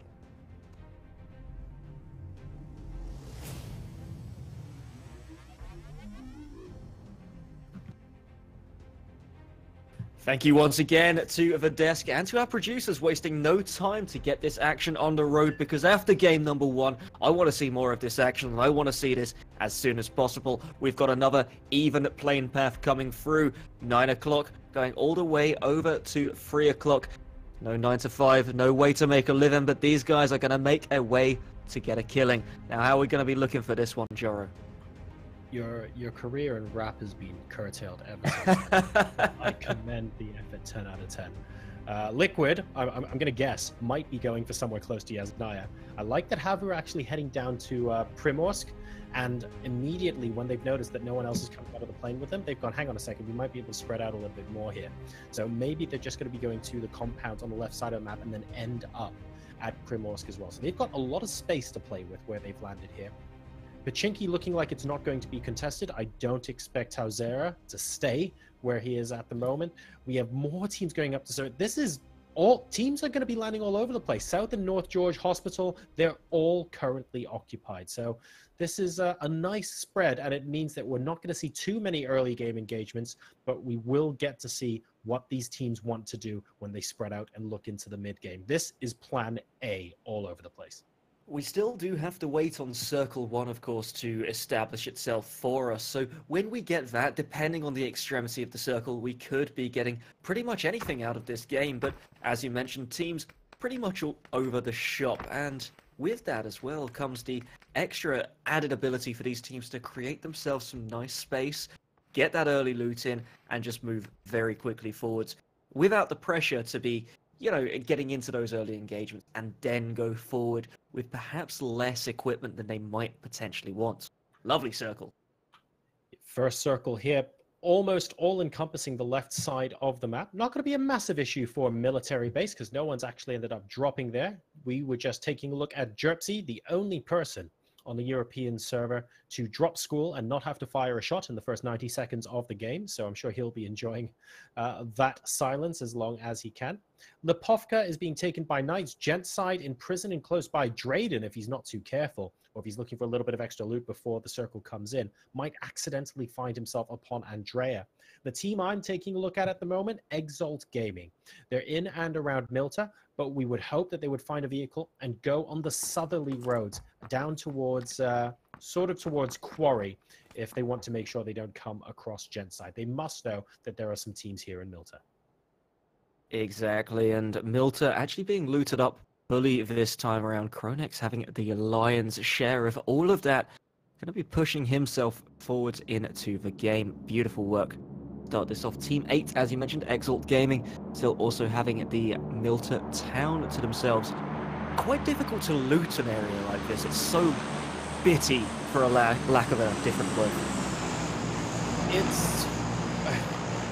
losing parts, you need to really sort of practice them quite a lot in an area where there's a lot of variety, like Milta. The houses are, of course, different layouts. The walls are kind of in all sorts of different places. In fact, some of these walls, you just have to ask what the hell was going on with town planning. Because if you actually think about it and go, why on earth? Whose backyard is that? That bit in the middle that's shaped like... we could start playing a game of what American state that looks most like. There is no point having a wall there. What were you guys thinking? I don't have an answer for half of these, but Milta is a little bit trickier to loot. There's a lot of changes in elevation, similar to the sort of northern half of Rajok, and there are lots of little nooks and crannies that if you accidentally set a foot wrong, you could end up right in the jaws of another team, and they'd be very, very close to you before you spotted them. We have, on occasion, seen Milta split in two as two teams looting it up at the same time. Not quite to the extent that we often see with Pachinki, but of course, sure, it can happen quite often. Now, of course, we will get our first crate into the game, see if this is going to make an impact. Another M24, plus that level 3 melee vest, a ghillie suit, adrenaline syringe, and an 8x scope. This is an absolutely stacked crate. My God! And for the extra random bonus item that the person in the plane chucked into the crate this time, it's an extended quick draw mag for AR. I feel like that's like, you know, when you play the lottery or something and you get 6 numbered balls and then the 7th one at the end is like a bonus. There's just a bag of tricks from that dude on the plane. He'd be like, chuck a vertical foregrip in there. I'm sure they'll like that. There's one guy trolling us all. To be fair, you could use a vertical foregrip as possibly a hammer. If you get in the closest possible range, it may have the same efficiency as a crowbar. I've got it. We could combine it from the last game and use the vertical foregrip to hammer the AR suppressor there onto we the go. M24. Comes full circle. Beautiful. I got this. I'm going to try that next time. Next time I get an M24 in a pub game. I have actually heard one of the other suggestions that could come forward. Could you imagine being able... Let's say you've just got into a building, right? You found a scope, but you found no guns. Could you imagine being able to equip the scope and just use it as a binocular?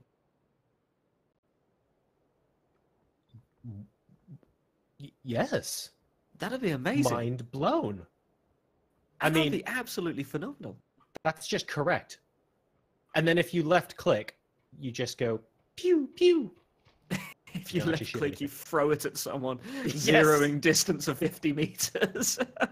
That's a good point. There's no reason why you can't look through it, right? Exactly. Hadn't thought about that before. Interesting.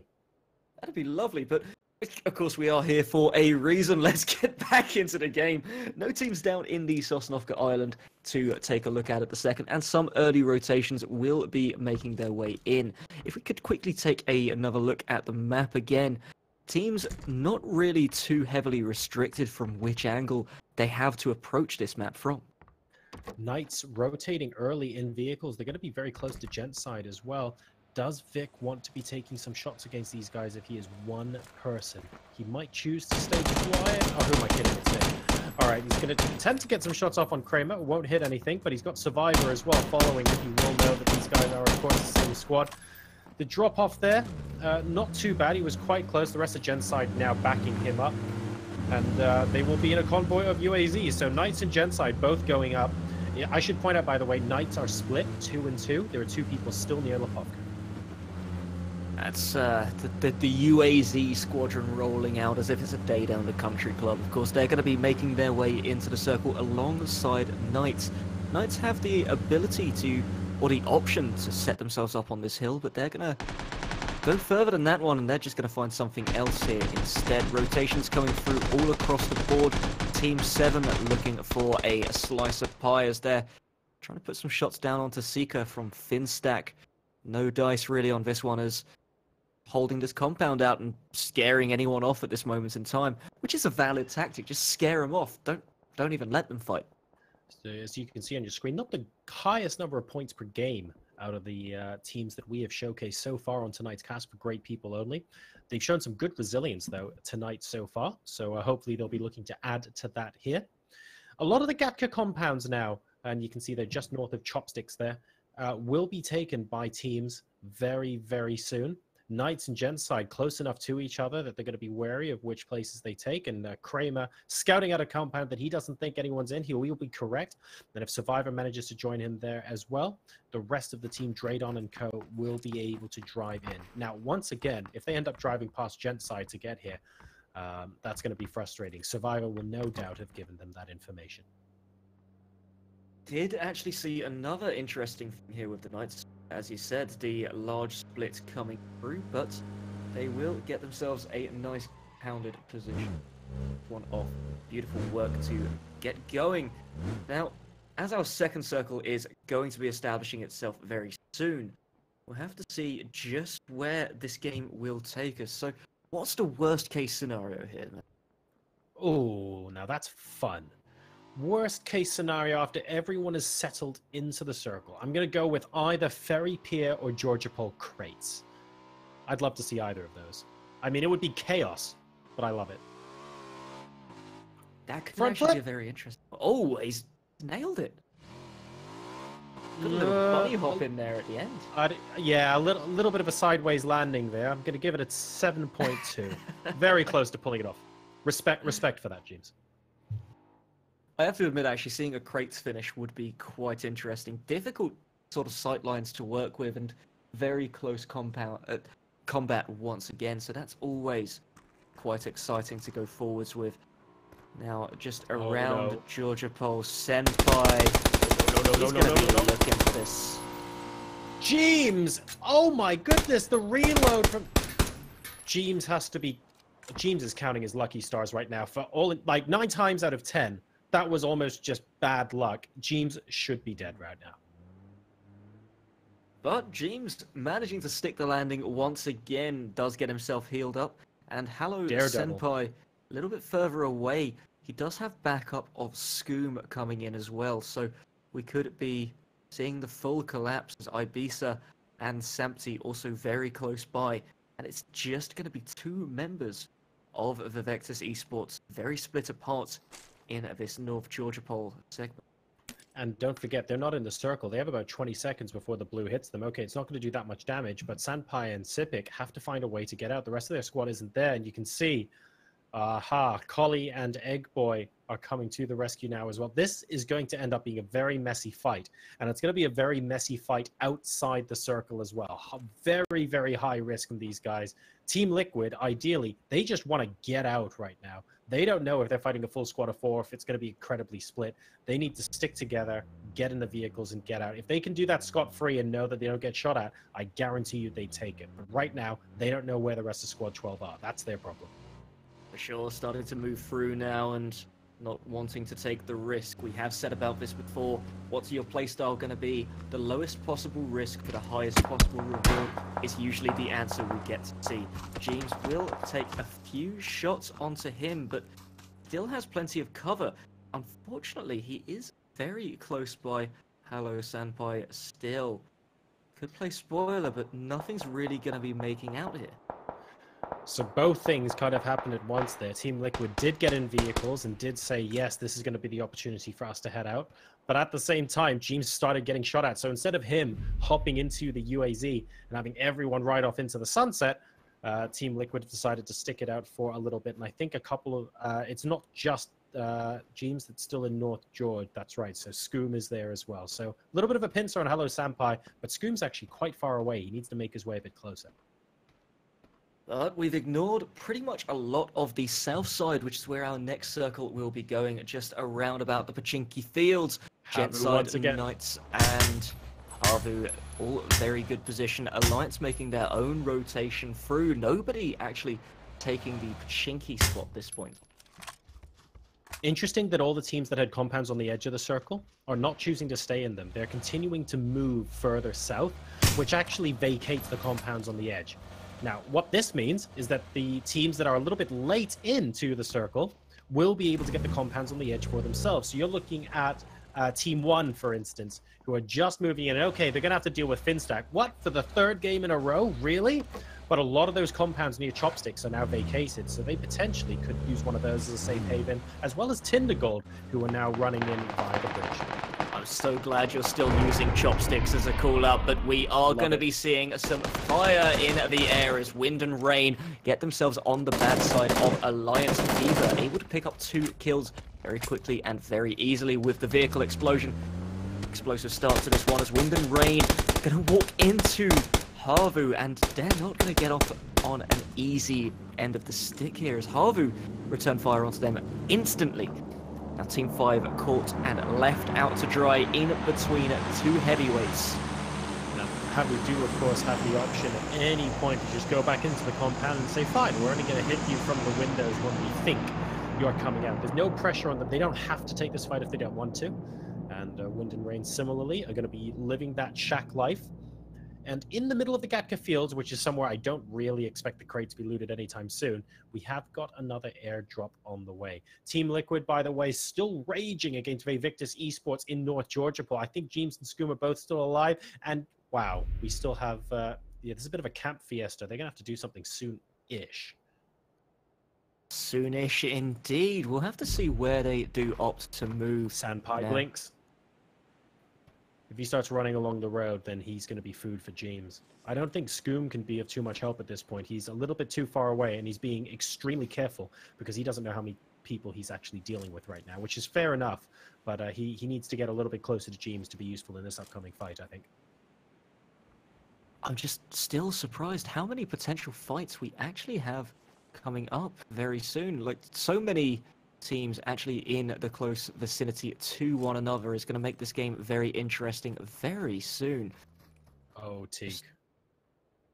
Go on. Havu, we're going to go ahead and sneak a look at the crate. A very basic crate this time. No vertical foregrips or extended AR mags to hammer onto that M24, but I guarantee you they will take it nonetheless. Oh, did he just... Wait, he did take it. Come on. Yeah, of course. Yes, yeah. It looked like he walked away and there was still an M24 there, and I went, that is not how I planned this. I don't think it's what he would really be enjoying either. I mean, getting an M24 is a huge, huge boon for any team. Oh, yeah. Such a lovely weapon. So still nobody in Pachinki. By the looks of things, banking on things... Well, I don't know. This circle has gone south, and we can theory craft all we want. It's kind of random. But if you go with the law of averages here, we could see this circle end up in a Pachinki showdown to finish the game, which would be an awful lot of fun because no one is in Pachinki right now. Yes. Now, Hello Sanpai just went down to James, by the way. We were waiting for that one. Liquid definitely making their own mark onto this game. 48 players remaining currently, and Helu from Team 7, great people only. We've spoken about them quite a few times as they just keep popping onto our radar. These guys are where all of the action is. It's very true. They have a good knack of getting into great compounds in the center of the circle. And they're usually not afraid of using their bullets to ward people away as well. So they are not the most passive team by any stretch of the imagination. They want to make sure they ward as many people off as possible. And it's a very entertaining style of play to watch, and we have got Pachinki on the net. And look at this, instant rotation out from Exalt. Okay, so Exalt, they're not going Pachinki, by the way. They're just going to the compound that's a little bit closer and statistically far more likely to be in the next circle. And look at that. That's the instant rotation that I wanted to see from them in that last game, going down to the compound that Havu eventually took. This is instant decision-making from Exalt, and I'm really liking it. This is going to be a very difficult compound to fortify. Being so central, it's going to be contested very soon. We have to think of that, and we have to see how they are going to deal with this. Havu dealing with the other early rotators by just peppering down as many shots as they can. A few hitting, a few, you know, not really making their mark, but at the same time, it's going to be taking away valuable med supplies. At a staged game like this, those are incredibly handy. We're seeing Fever, also another resource being taken away from him in the shape of his helmet. Not ideal going into, well, increasingly going into what will be close quarters combat. Team 10, by the way, very, very split. PUBGOnline, I think, just went out of the game as well, and making plays apparently in 2 different locations, being shot at by 2 different teams. So really not ideal. The entirety of Alliance trying to peek out in the Wizard Tower there. Tazer. Great throw with a frag, but it's going to fall just short. And they're going to be a little bit worried. Oh, pardon me, I thought it was a Wizard Tower. It's very much less solid than a Wizard Tower. Yes. Oh dear. Next to nothing available for him, and going to be very difficult moving forward now. But circle's starting. Exactly. This circle is starting to constrict itself, and with that, we are going to be seeing all of our players forced into the next position. This is where we have to see the circles really taking their toll. That's very true indeed. Team Liquid are still outside of the circle, by the way, but they are rotating in. I believe also the rest of Victus Esports rotated in a little while ago. They do indeed. We can see them going east of Pachinki now. Liquid actually a little bit further behind them, and they could end up running into Team 1, who have moved on to the sort of 2 o'clock position of the circle. There's not really any compound between them, though, and where Exalt Gaming are. So either they have to play it nice and cool on the edge and find staying in the open, or they have to make their home in Pachinki. And it looks like that is what Victus are going to do.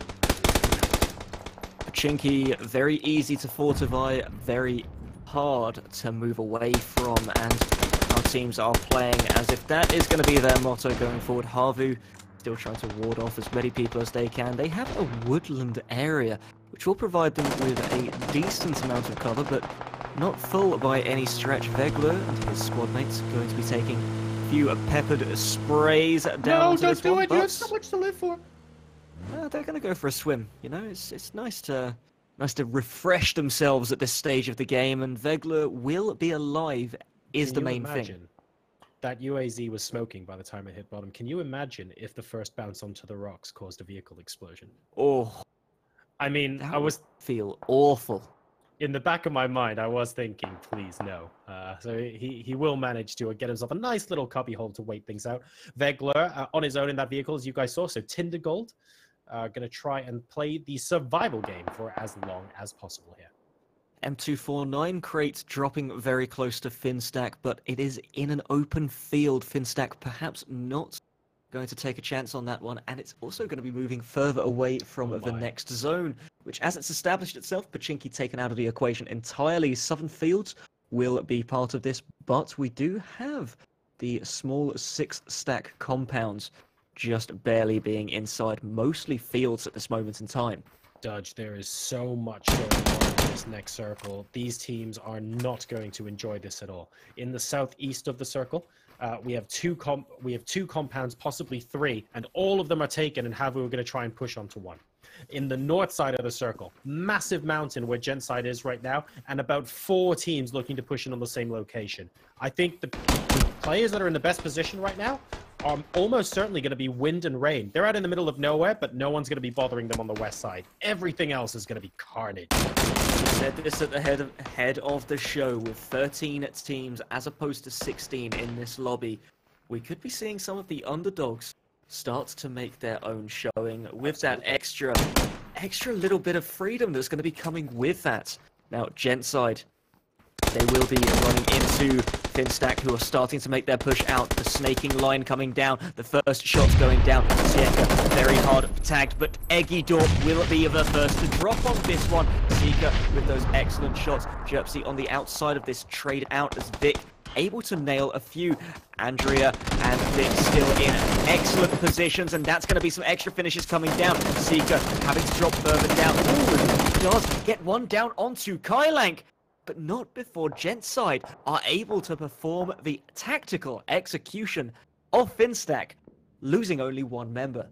That was so close. That fight could have gone either way. It ended up in a nail-biting battle at the end, and Gentside will be able to resurrect and get their people up. If they start getting pushed now by great people only, who they might be considering it, to be honest. Gentside could be in a little bit of trouble. They are down quite a few meds as well, but it looks like they will have enough time to survive. Now, Finstack put up a great fight there. Just because there's 3 people left alive from Gentside, I don't think that tells the tale of how close that fight was. Liquid also making an approach onto the north side of the circle. That's going to make this very difficult, and we will be having not just a convoluted fight, but this is going to be such a condensed area with such a high population issue. Now, Scoom just trying to scout this out as best as he can. Liquid making enough of a scoop that they will be able to fortify themselves somewhat, but it's Vic able to get the spot, able to take the first shots before Ibiza able to trade back. They're not looking at great people only. They're only looking at Gentside right now, and Liquid run the risk of being backstabbed. And dear oh dear, Kajusi getting Liquid Scoom. That's exactly what's happened. This has just become a 3-way fight. This is now very tense. Sampty taken down to half health. Scoom on the floor. Ibiza in cover. Bandages now starting to come down. Sampty making the push forward. No spots onto the Gentside squad.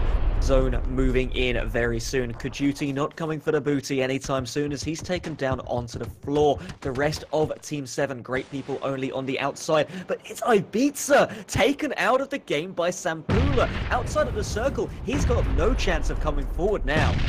Scoom has to get safe, get inside the circle and met up before he can participate in this next fight, but he needs to go this soon because Sampty has gone down as well, and this is playing into the hands of great people only fantastically. Gentside are busy watching from above and going, we're just happy to sit here and scoop up whatever remains. Sampty now well and truly between a rock and a hard place. Gentside coming over the edge of the cliff. Even if he gets it down onto Andrea, I expect Egidorp to finish it off. Gets it down onto Andrea, and guess what? Egidorp finishes it off. Beautiful work. Gentside there realizing that they needed to push with 2. But before that push does come down, the fight starting between the rest of GPO and the Knights. GPO with the upper hand here, able to get 2 downs in onto this one. Smoke will come down for the resurrection to come out. The rest of the Knights, only 1 player left standing, and that is going to be Voxic. Looks like he is going to try and return a few bits of fire before he will have to peace out of this situation. Gentside don't mind this at all. Another team, basically the teams are taking each other up in front of their own eyes, and they're very happy now to leave the fight and move into the center of the circle. They are, though, going to have to fight against Team 1, who are coming up on their east side. They've got the high ground, so they will be able to see this. Andrea and Egidorp should have a great position to fight from, but it looks like this is going to be a 2v4.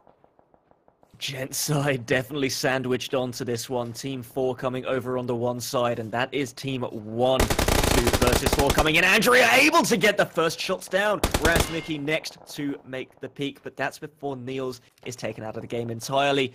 The rest of 1 will be thinking twice about how they will make the approach. They do have the hillside, but they are getting peppered with more shots. Very difficult position. They don't know how many members are up there.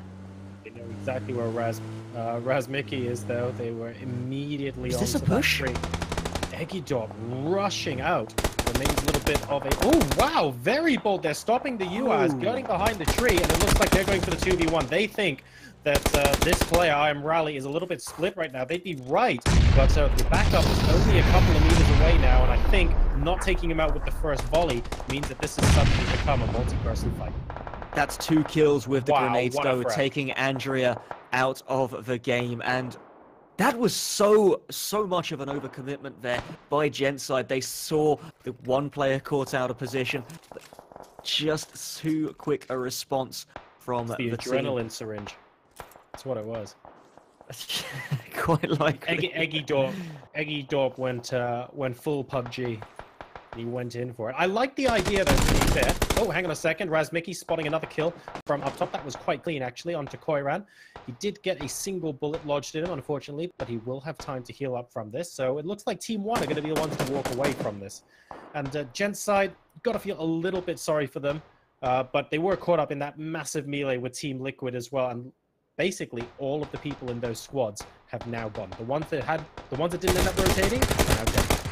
Story of Gentside season at the second as Alliance being taken down here. 2 members on the floor and 2 members still standing. One Resurrect will be coming through, but Sigsy caught a little too far out of position. Harvu will be looking for blood. They're definitely searching for it, and I think I saw Encelenzo there having himself a nice Groza in the equation. So that's going to be a nice laser rifle to shoot down these Alliance members. Still caught and left out to dry. Frustrating situation for Habu to be in, though, because the more attention they drag to themselves, the more they realize they're in the middle of a wheat field. And if other people up a mountain very high up actually spot them, there's really not too much cover for them at the moment. So there is an extent to which they can take the fight against Alliance, but it's not that much. Antique trying to get a finishing kill, but he will get spotted out in the meantime. Neither of these teams are actually in the circle right now. Teak might just be in, but I have a feeling they're going to move slightly further. Just tickling Larry's nipple ends. And there we go. He's going to be taken him out of the game instead. So Harvu now set. Well, they are one of the 5 teams remaining in this circle. The M24 going to be a big boy gun to ask for more. And Metal does get one surrounding kill. Beautiful work going forward. A lot of fire around this southeast side of the circle. Still continuing to rain fire from the shack. That M24 really making people think twice before coming in to this sort of location. Alliance aren't going to have much choice in the matter, though. They will have to push in very slowly. The circle isn't moving half as fast as it would be to force them to run straight away, but that just delays the inevitable at this point. UDMA Fire is incidentally also going down to Yorski at the same time. Wind and Rain alongside one more team are going to be rounding out the final 3 here. Harvu, even if they don't win this game, that's going to be a top 3 placement on top of an already dominating victory. And one thing to play in mind at the moment is that they definitely have the numbers advantage, especially with Strategos being taken down and out of the game entirely. Dear, oh dear.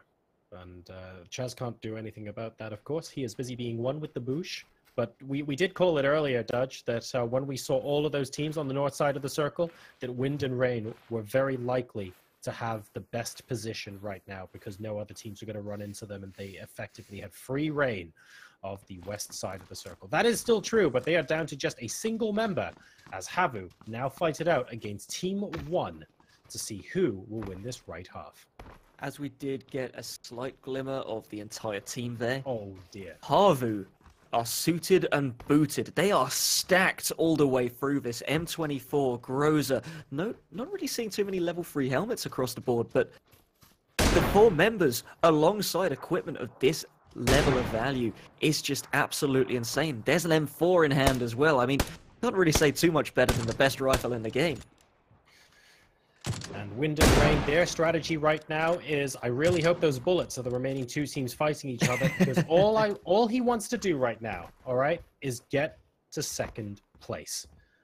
There's a reasonable amount of points on offer from 3rd to 2nd. It's going to be quite useful for him. So if he can stay still, stay hidden, and just wait until the initial fight is over, it does suck a little bit resigning yourself to not really winning the game here, but you never know what will happen. Havu unfortunately getting all the kills, so he will know shortly if Razmiki goes down that he is up against a full. This is just brutal. Harvu having the confidence to place 2 snipers on top of this shack, keeping overlook of the entirety of the circle. There we go. That's Razmiki taken out of the game. We're down to 2 teams, and CHZ just no chance here. He's going to have to crawl into circle. He's going to have to walk into 4. He's just dropping equipment as he goes along, and this is going to be a long snake to the grave. His only hope being that level 3 helmet, but that's not going to protect him for too long, as that He is gets spotted as well. the game closed out there. Very nicely done. Havu doing an incredible job and taking home the victory once more. Absolutely fantastic stuff. They finished the game with 10 kills to boot. That's a lot of chunky points going their way. Chunky points indeed, and well, when we're seeing Cheese Doodles at the end just being the final remaining player, he's going to be taking home quite a bit of points for his Wind and Rain squad, who do pick up second there. First and foremost, once again, on the night, Havu gaining 2 wins in a row. Beautiful work. Fantastic stuff for them. This night could not have started better. Great rotations into the circle, playing their positioning really well, but also when they end up getting into those fights, they know exactly what to do with them. And there's been a little bit of luck because a large number of teams have gotten caught out. For example, those teams on the north side of the circle, but you make your own luck in this game quite a lot of the time. And Havu, by rotating early on, avoid all of those pitfalls, and we're in great position to take their second win in a row. Exactly, mitigating RNGesus and moving, powering their way to the end game and winning it for the Havu organization. Now, of course, Joro, we're going to give you a quick breather and test your recovery time because it's not going to be a very quick one. We'll be seeing you on the desk in a second alongside the wonderful, handsome, good old man himself, Jabroni.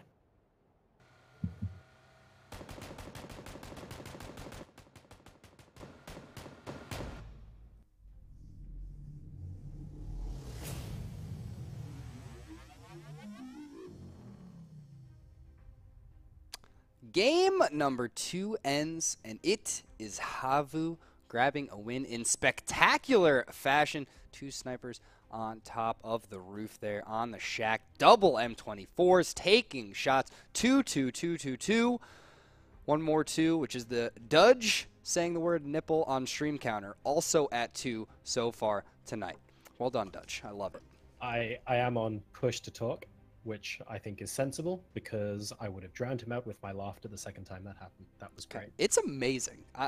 Dudge is the best. Dudge is the absolute best. But hey, man, Havu once again, that is confidence at the end of that game. Like, all right, no, we're fine. Don't worry. It's a 4v3. They're all prone. We're just gonna jump up here. We're gonna shoot everybody with M24s. It's gonna be like we're not a fear, not a thought of fear in their mind at all there. When you get into a circle like that and you know that you effectively have the only cover that's inside, someone can get downed, and that's fine because you will have enough time to crawl behind and get rezzed. And they know that the biggest thing that they could get is information on where everybody is. So Tikzu and Co had absolutely no reservations whatsoever.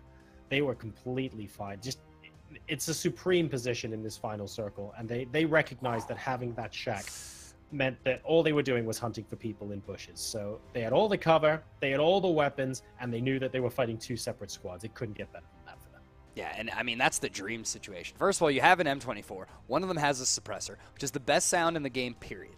All right, there's no argument there from anybody. I don't care what anyone says. Every time you shoot it, you're like, oh, that was just complete perfection. Right? And then you have 2 of them, so, you know, why not? So they're just shooting everybody left and right over and over. The shots clean. We saw great shots from Jorski there, grabbing a quick headshot, moving target through the field. No, this is our field. Get out of it. Havu's playing out of control, and if you guys are not familiar with Havu Gaming, once again, I'm going to brag about talking about them all the time, because it was like a month ago, I was like, watch Havu. Havu's going to be a great team. And I think every single time I watch them, it's just better and better and better, and I don't know why. But grabbing 2 wins already in our first 2 games today. Still 2 more games to go. A lot of excitement. Now, Jorsar, wait, hold on. We have a lot. You were in game, okay? Give me a little bit of what the hell happened north of that field on the hills with the 9, I don't even know how many teams up there. Chaos. You can see, you saw the trouble brewing the moment that Great People Only started taking that first engagement. I was Gentside on the other hill, if I'm not mistaken. And GPO and Gentside had a little bit of a standoff, but where things got very spicy was when Team Liquid came in from nowhere And this is the bit I don't get.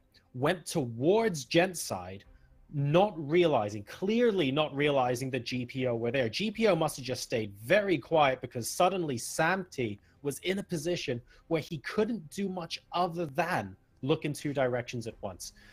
It was very brutal. You could see the backstab coming a mile off if you were on stream, but Team Liquid were clearly focused on Gent side and just missed GPO's positioning, or maybe thought that they had left. I've got no other explanation for it, but they put themselves in that sandwich, and it was a little bit brutal for them. Well, so here's the kind of the way that I was thinking about this. Now, we had the first full squad fight we had there was Genside and Finstack. Finstack was coming up out of the barn, so they were moving south out of the barn up the hill towards Genside. Vic, with a great performance during that 4v4, grabbed a bunch of kept Genside in the game as all three members of his team were down. One was killed off. He was able to get 2 reses and reset. Now, I don't even know if Liquid knew that Great People Only were in the ditch between the hills, because they did. They wrapped right for Genside after the fight, and it's kind of like, you know, they saw them and they got a quick knock. It was a Biza that got a really nice knock, and they were like, oh, I mean, let's push on this. Let's go take the hill. And as soon as Scoom went across, it was just like, oh no, it's going to happen.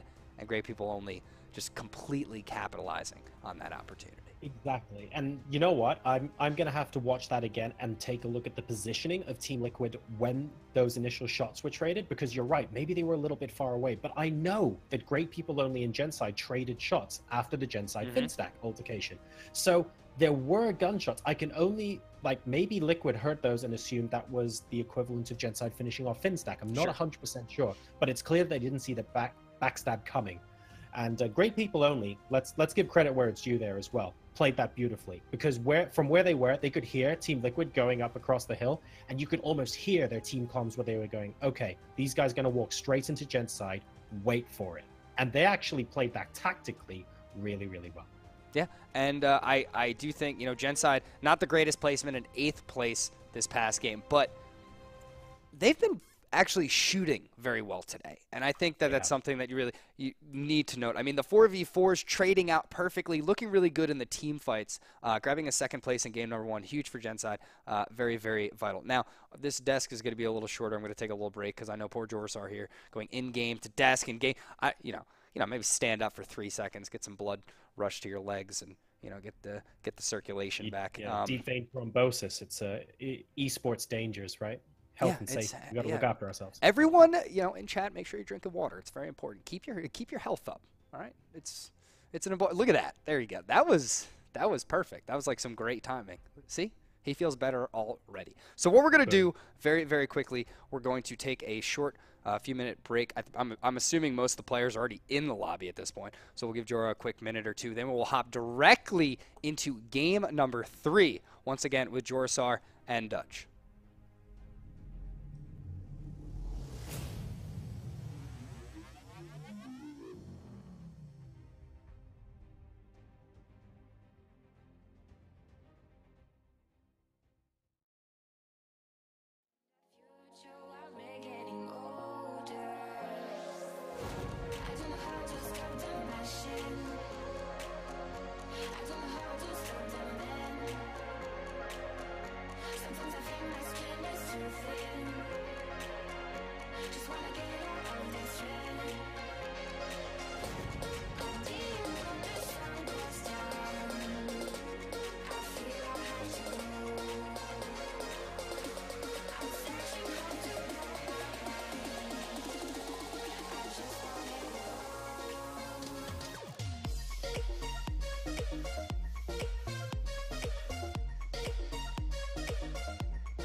Yep. Right.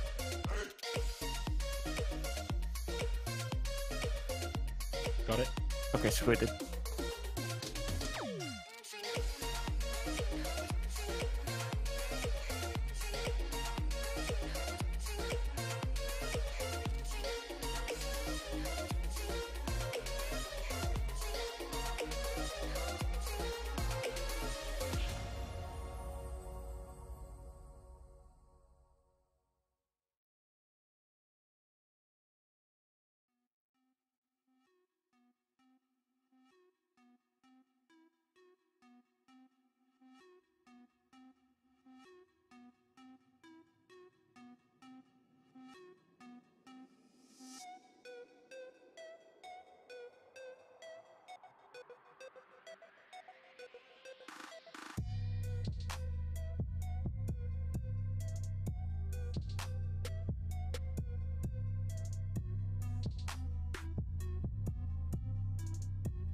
Welcome back to the PUBG Online Showdown series, and we are back for Game 3. We've had some amazing games to start us off for this evening, with Havu Gaming coming up big in Games 1 and 2 so far on the night. We do have to ask the question, will we be having them come up clutch in Game 3? Over to you, Jaro. What do you think on this one? 8-2, very chilled out. Havu are actually going for their Primorsk drop this time around. Very, very aggressive from them. Straight out of the plane, no questions asked. And once again, a lovely little plane path that splits Erangel beautifully in two. There is the potential for someone to long drop to military base, but realistically, we're not going to see multiple teams go there. Most of their teams will be on plan A. I expect Knights to go toward the Povka, Liquid to Yasnaya. And I think, is that Finstack? It is indeed Finstack. Might be thinking about going the Kameshki route. Interesting stuff. Oh, no, pardon me, that's only Zulol. I beg your pardon. Everyone else is in apartments. Yeah, Zulol's a big man now. He can do exactly what he wants, and that's exactly what he's going to be doing. Just finding that extra loot on the outside of Stalber. He's having a good time with it. That's going to be one extra thing. So the Knights on that far east side, Gent side, once again doing the same thing. Now, similar drops, even though we've had very different plane paths on the evening. Absolutely. When the teams see a favorable plane path like this, they're thinking, cool, let's look for the plan A here. And I think the most interesting thing is where Exalt Gaming are going to end up going, because they've gotten in vehicles, and it's quite clear that they are not welcome close to Gent side. They might even, if I were them, I would consider maybe even going onto Military Island, because it tends to be a little bit of a tricky sitch for when the plane path ends up tilting north like that, for other teams to make it there. They would, of course, get Milter on their own if they choose to stop here, but they can choose to continue. Well, as you said, with the military base, actually exactly at the moment you said it as well, we have had our first circle pop, and there it is. Going to be over the Sosnovka Island, but mostly favouring the centre of the circle on the mainland of Erangel. So still plenty to play for, a little bit of water in the circle, but not too much when it comes to teams being ousted with their entry points. A lot of loot on offer here, and absolutely nobody here to take it as things currently stand. As you can see, that looks like a really bad game of Tetris, by the way, those blocks on the south side. Was over them. In fact, that looks like me playing Tetris, but that's a stream for another day. You guys don't want to see Tetris hero. I am absolutely I am the polar opposite of Tetris hero. Don't you worry about that. This is the last thing any of our good people want to see right now. So nobody landing military island. Tauzera is technically on the island, but he's probably not going to make it to military base anytime soon. Not too much in the way of early game engagements either. Rajak has a couple of teams within shouting distance of each other, but there is enough loot there that we can play nice to begin with. Liquid, all on their own. Knights, all on their own. Gent side, feeling pretty good about themselves, and I think are in shelter as well, so they can go ahead and loot that. Razmiki, interestingly, heading up to shooting range. They're stopping a bit short, and that's good, because Team Tindergold are up there already. Exactly, a plane path like this is going to give our players the ability to play nice, at least for the first circle, so we can expect to wait until our early rotations do come down before we do get any early engagements. None, of course, coming through just so far within this game, but a lot of loot to be had, and these teams not really under too much pressure to get the looting phase out of the way too early. So they're going to take as much time as they possibly can. Some camera maneuvering here. Got to be showing off the skills, right? Got to maneuver for when you go in and out of those fights. I'll be impressed when we start flying past people's shoulders as they shoot and down the person on the other side of a wall. Dude, that'll end up being next level. By the way, crate for Calvin Klein. As we were talking, they're making plays, looking like they might get sole custody of this crate here. And Calvin Klein ducking in, going into the settings menu, editing his graphic settings very quickly, picking up the MK14 and the suppressor for the AR, which we're going to be hammering on there once again, and heading straight back out. That is a very nice little package there for making plays.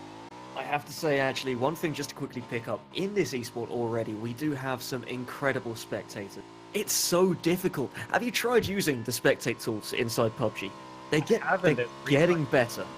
They're getting much, much better, but my goodness, they are so difficult to use, and especially on a map of this size. But quickly pulling it back, just one quick shout out actually, Sifel and Sap on our production this evening. But Calvin Klein getting that MK14, going to be a huge gun to go forward. We've spoken about this actually 3 weeks in a row now. I love the gun personally. It's got that fully automatic mode, but it's basically the God mode SKS. Yes, it's great at range and significantly more effective than most people think at close range as well. And I think you... Oh, hang on a second. That is a foreign car alliance coming into these compounds. And ZP Alex, he's looking for a clean shot. He doesn't want to just take the odd bullet or two. He wants to ideally get a full clip off against that car. And Alliance are going to risk it in the neighboring yellow compounds. And wow, they're actually being quite aggressive about this. Yeah, ZP Alex just not being able to spot out Fever, but Fever does have a nice angle, taking the extra peek in. The shoulder peek was able to spot it, but Alex not going to be playing off of this one just yet. And Fever does have some support coming in for himself in the form of Sigsy, one of our veteran players for Alliance here, and rolling up into UAS. Do we have any support for making plays coming in here? Alex, Calvin Klein and Fraser are just so far north, and amusingly, Havu are looking for a compound as well. They could end up rolling straight up right now onto Great People Only. It wouldn't be the first time these guys have crossed paths. I don't really mind now getting shot at by Fraser and co, making sure that they know this compound is theirs, and I don't really mind. Onto just a sliver of health from what I can see. Very close to getting knocked there, possibly the fence saving his life. so close, and Havu, a team who have not taken or sustained any casualties in our first 2 games, looks to be one of the first to take a casualty. Oh no. Not like this. If they are able to recover, this could Not like still this. be very good, but we do have Team 10 already making the move, ZP Alex already taking it, and Alliance looking to vulture that kill. Sigsy securing that for his squad, and he's going to see this just... Oh, Not like this. Oh, I failing don't the really driving test. mind. That is unfortunate. You can actually see the tree before. He just tags it a little bit with the left rear, and that's enough to send it into a slide. And as soon as you're in the slide, you become a passenger. So he was busy threading it through the trees, maybe got a little bit too close to one. And it wasn't the tree he hit, it was the tree before the one he hit that actually sent the UAZ out of control there. Exactly, near side rear tire, just going to be really putting that into perspective. Definitely going to be putting Havu on the back foot, as for the first game here, they're going to be going to the end game, potentially, of course, with only 3 players. See if that changes anything for them. Of course, I'm sure Jabroni on the desk will still be shouting their praises, and to be fair, from the performance we've had, every reason to do so here, and very happy they're showing up this evening. I will make an extra point to bring up Havu and their driving with Jabroni on the desk later, I'm sure. But there'll be plenty of time for that as Knights, once again with their 2-2 split, come into the circle. They're within shouting distance, but not really within shooting distance, which I know logically doesn't make sense to Team Liquid there. And they're looking for a compound at the moment, and if they can't find one of those, a hill will suffice for now. Maybe they just shout really loudly, okay?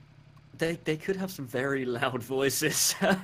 Definitely an esport that does have some very loud voices within the community. And Dradon going to be moving up with his own squad mates here. The rest of Liquid on top of this hill now.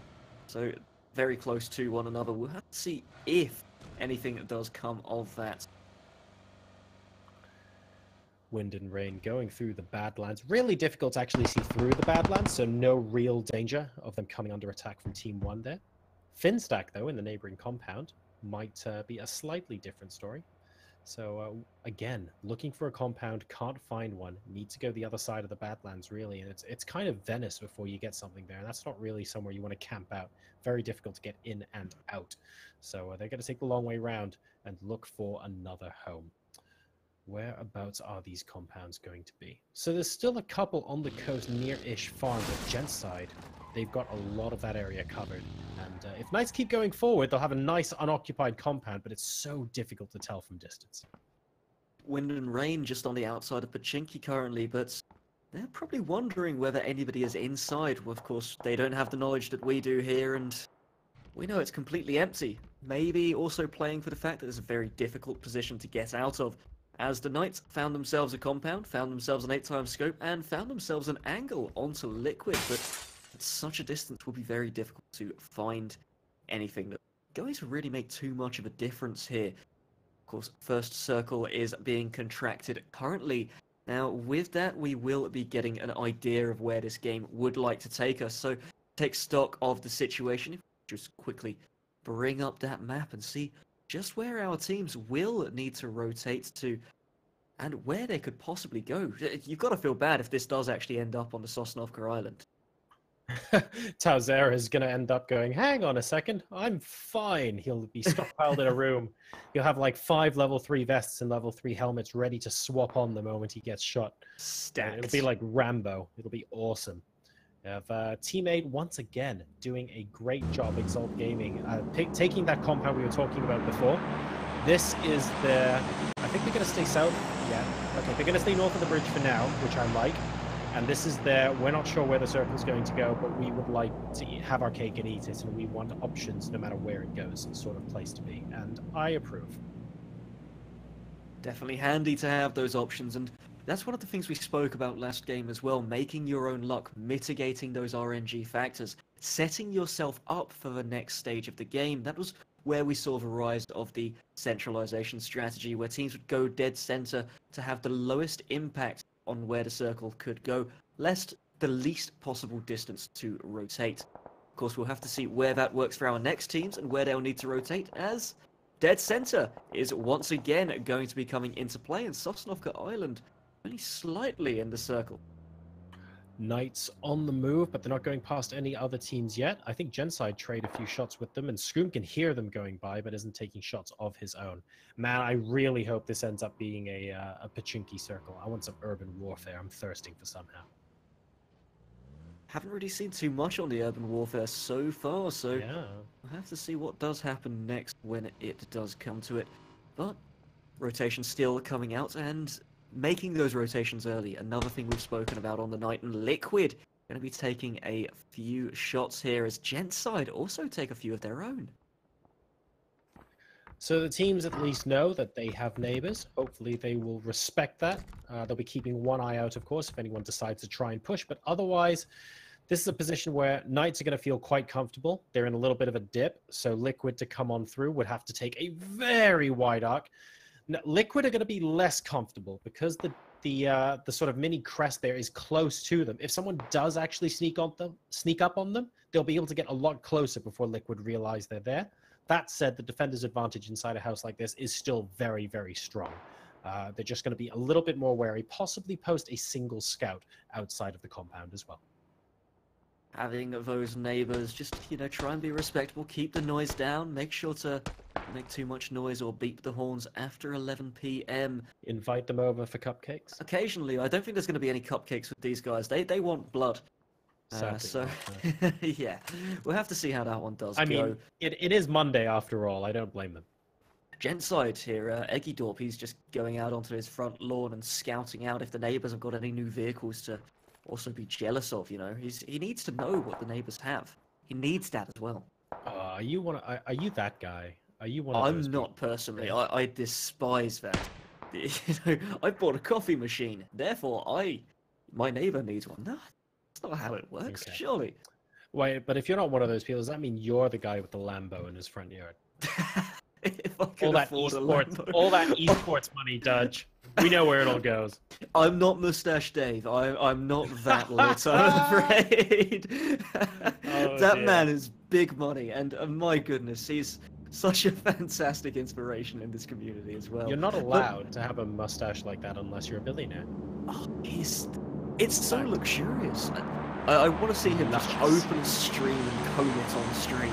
Let's guess we're getting a lot of spam this pizza to give to Ibiza in the chat. Let's just give some mustache love to Dave in that chat as well. I'll catch that in about 8 minutes, as these guys are going to be catching hands at the second. That's right. We have a Tindergold coming up on the same compound that Alliance actually crashed into a while ago and took from making plays. So a little bit of karma, perhaps, but of course there is still a fight to follow. There's one player extremely close, actually, right now on the hill. I think that's Siggy downwind of everyone else, and he is effectively out in the open. This could be a big flank, but he's opted against it, and he's going to rejoin the team. Still seeing these compounds, open warfare, plenty of space in between the two teams, but it's at ranges like this where things can really get deadly. We are beyond the realms of poke damage. We are into the realms of just absolute headshots and, well, people having to go to the ER room. So, Taylor from Team 15, that is Tindergold having to move forward now. He does have the Scar in hand. He'll be trying to scout out any of these buildings, does not spot anything just yet. Vigorous repositioning and lots of friction between these two neighboring squads. No one really going for the flanks yet. What we're looking for is whether one of these people, so we're looking at potentially Martin or Siggy before, if they were going to go down and go for an absolute mad flank around. But neither of these teams committing to that sort of action. In fact, Martin... Oh, okay, I thought he was just going to park the car near Milord, but it looks like he might be going for this flank as well. They've managed to get a knockdown onto Veezy, so this could be a good opportunity to move up onto the hill and just make sure that someone from Alliance has to be looking behind them at all times. This is great stuff here from Martin. He has to play this really conservatively. Don't expect him to go charging in or something like that. His main function right now is just to keep Alliance busy and make them know that someone's also behind them. This puts Alliance massively on the back foot. Alliance going to be reeling from that, but they are a team who can come back. They can return, and We know they have that consistency within them. Just whether Tindergold, one of our just absolutely dominating teams coming forward, came out of nowhere. They've done a lot of work and they've been on the grind. They have been doing it incredibly well at this. Still going for this fight. Martin not overextending too much there. Diggy! Diggy came Why by. was he there? Well, I saw him on the mini-map coming by in a vehicle, but I didn't hear it just yet, and I was about to mention something, and then I saw Milord out of nowhere in the UAZ, and all of a sudden he comes in a vehicle of his own and runs over Siggy. And by the way, this entire time, Martin was almost oblivious to both of them. So Siggy round the top. I didn't see him because he wasn't in a vehicle, and then Milord comes around the side and goes, "Oh, someone's here. I'll take that." Excellent work and great presence of mind. Probably a little bit of a shock for both players there. The one doing the running and the one getting run over. Very difficult position to be in now as Team 8, the Exalt Gaming squad, going to be moving north from these cliff positions. They will have to move through Team 7 and into the Knights, who have recovered themselves incredibly well after a difficult first 2 games. We are the Knights, who have recovered themselves really well after an incredibly difficult first 2 games. Just doesn't really have the same sound to it. I mean, Thanks. we'll sort that out. We'll have a discussion about about what the best name for that might be in a later series. But for now, the positioning that we find ourselves in, if we're fans of Exalt Gaming, is not a pretty one. We've got a down. Even worse, we're going uphill into a compound occupied by great people only. Are we on the very edge of the circle? Reasonably open position. They are lucky at the moment that there isn't anyone due north of them, because if it is, they would be pinned down and borderline dead by now. As a result, as long as they keep quiet and Knights don't rotate down... Oh, never mind. Knights have started shooting. And there it is. The opening of the gunfire is just going to be opening the gates to the rest of this here. Cup of Magic does try to return some fire. Not able to get any kills or downs on this one. So, moving forward, Cup of Magic with that M4 in hand. Able to spot Voxic as he's making his move across, but nothing really going to make contact through here. If they move to the west or currently our left, they will have to move into Great People Only. If they move forward, they're moving into the Knights. So 7, 8, 9. What's going to happen here? A Knights sandwich, definitely on the card. But they have got the compound, so Finstack are going to find it extremely difficult to push in. I think Finstack are going to be forced to rotate north here. They can get up to reasonably close to this compound, I suppose, without Knights noticing, but it is very, very high risk. And I like what Knights is doing, by the way. They're moving up the compound onto the hill, which means they're anticipating Finstack's approach vector, and they want to take them on head on. I think this is a fight, probably 60-40 in favor of Knights, the way things currently stand. Looking that way entirely, and well, Timmy Z, he's going to be behind the tree. He's going to be healing himself up as much as he possibly can. I'm loving this preemptive positioning coming through from our team. So they move forward. They are starting to anticipate the movements, as you say, coming forward. Finstack will be on the receiving end of some punishment if the Knights get their own way, but it's Team 1 Finstack with the drop so far. Zulol getting spotted, just about drops to the deck in time to avoid being taken out there. And the Knights, there's one person on the south looking to possibly have a little bit of a flank. I think that's Voxic. Timmy goes down. He's the closest person to them at the moment, so it's going to be extremely tough for them to get close enough for a revive. That's advantage Knights as things currently stand, but this fight is not over. Jerpsy going for a flank. Drayden and or Survivor might spot him. Survivor goes down. Great nade coming in from Jerpsy to support the rest of his team coming down. And that's Survivor out of the game completely. Jerpsy now taking shots onto Kramer. Drayden can hear him, but he's down at the moment, and he can't actually get to the crest of the hill to support his teammate. Difficult position from all of our squads playing on the edge at the second. Finstack starting to regain their own consciousness as they're moving forward with a 3-man squad. The Knights reeling from this, not really anticipating what just happened to them. They're going to have to recover, they're going to have to move, and Kramer, he does have himself a vehicle too, so they will have to get inside this circle. But look at how many teams they'll have to contest with on positioning, as Genside on the north side will be taking their own casualties too. Voxic is about to run up on. Yeah, he realizes he can't move up to the compound where making plays is. The rest of Knight's going to have to move in. Looks like they're getting out of their vehicle because the rest of Finstack are collapsing onto them now. And I think Voxic... Oh, no. Voxic is... Oh, he's abandoned the rest of his team. He's going swimming. And I think we're playing the survival game now. Every man for himself as Kramer's next to be taken out of this. Sampty from Team Liquid to pick that kill up. That was quickly, miles very away. Efficiently. These guys are just that good. Zulul also taking some punishment here as Sampty. Oh my God. Team Liquid are bloodthirsty Beast. as heck. Absolute beastly shot.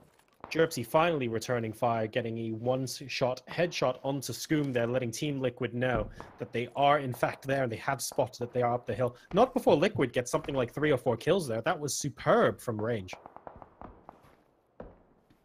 For sure, and now we'll have to see where the next plots are going. Got a little bit on through our own ears there. Got sad confused as we're moving forward. Jerpsy leading his squad in. He does have one down right in front of him, but that's going to be held off by great people only. Wind and Rain trying to push up into this compound, realizing it's not going to be that useful, unfortunately. They have a little bit of a dip. That's all they actually have. It's a 1v3, and Strategos is not in a good place right now. There's not even an opportunity for him to get away cleanly, too. The buggy he came riding in on, definitely not a good mode of transport out. And unfortunately, there's nothing else he can do. He can try and smoke and run, but he needs way more than one smoke grenade to get to safety from there. He's going to be needing a whole ton. He needs a box of smoke grenades at this point in time. Genside taking casualties on the north side of the circle once again. They are trying to return fire, but that will be then taken out of the game in 11th place this time around. And beautiful work, but not able to get there in the end. Liquid starting to show signs of life this evening.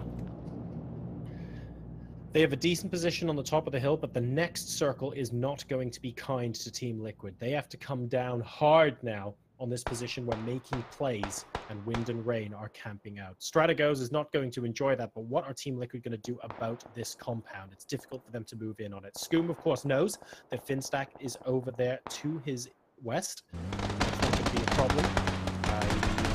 Traded a couple of shots with them earlier. He knows exactly how far up the hill he can go. Massive vehicle explosion there, taking out Niels at the same time as Razmiki goes down. Really starting to heat up now, and as the circles are progressing forward, obviously they get smaller, obviously our teams get closer, and, well, it just makes sense that these fights are getting absolutely insane at the second. Beautiful work as Liquid now starting to move in. They're going to be going straight up against Team 10, making plays. What are they going to do? How would they respond to this? Calvin Klein is a bush at the top of these stairs. Does have to take a second position back. Not revealing himself just yet. Ibiza has been taken down onto the ground. Massive collapse here from Team Liquid. They were gambling on the team being in different houses, and they were correct. Calvin Klein forced to retreat. Ibiza will be able to get revived, and as a result, Team Liquid are able to take one of these houses, making plays, reeling from that at the moment. 2 in one house, 1 in the other, and suddenly Team Liquid have a foothold in this compound. And there it is, moving forward now. Liquid do have the foothold, but there are still members surrounding them. Team 10 have been pretty much muscled out, and Liquid not sustaining any casualties so far, as opposed to making plays, who down to 3 members now. Awkward for making plays, but they could also just sit pretty.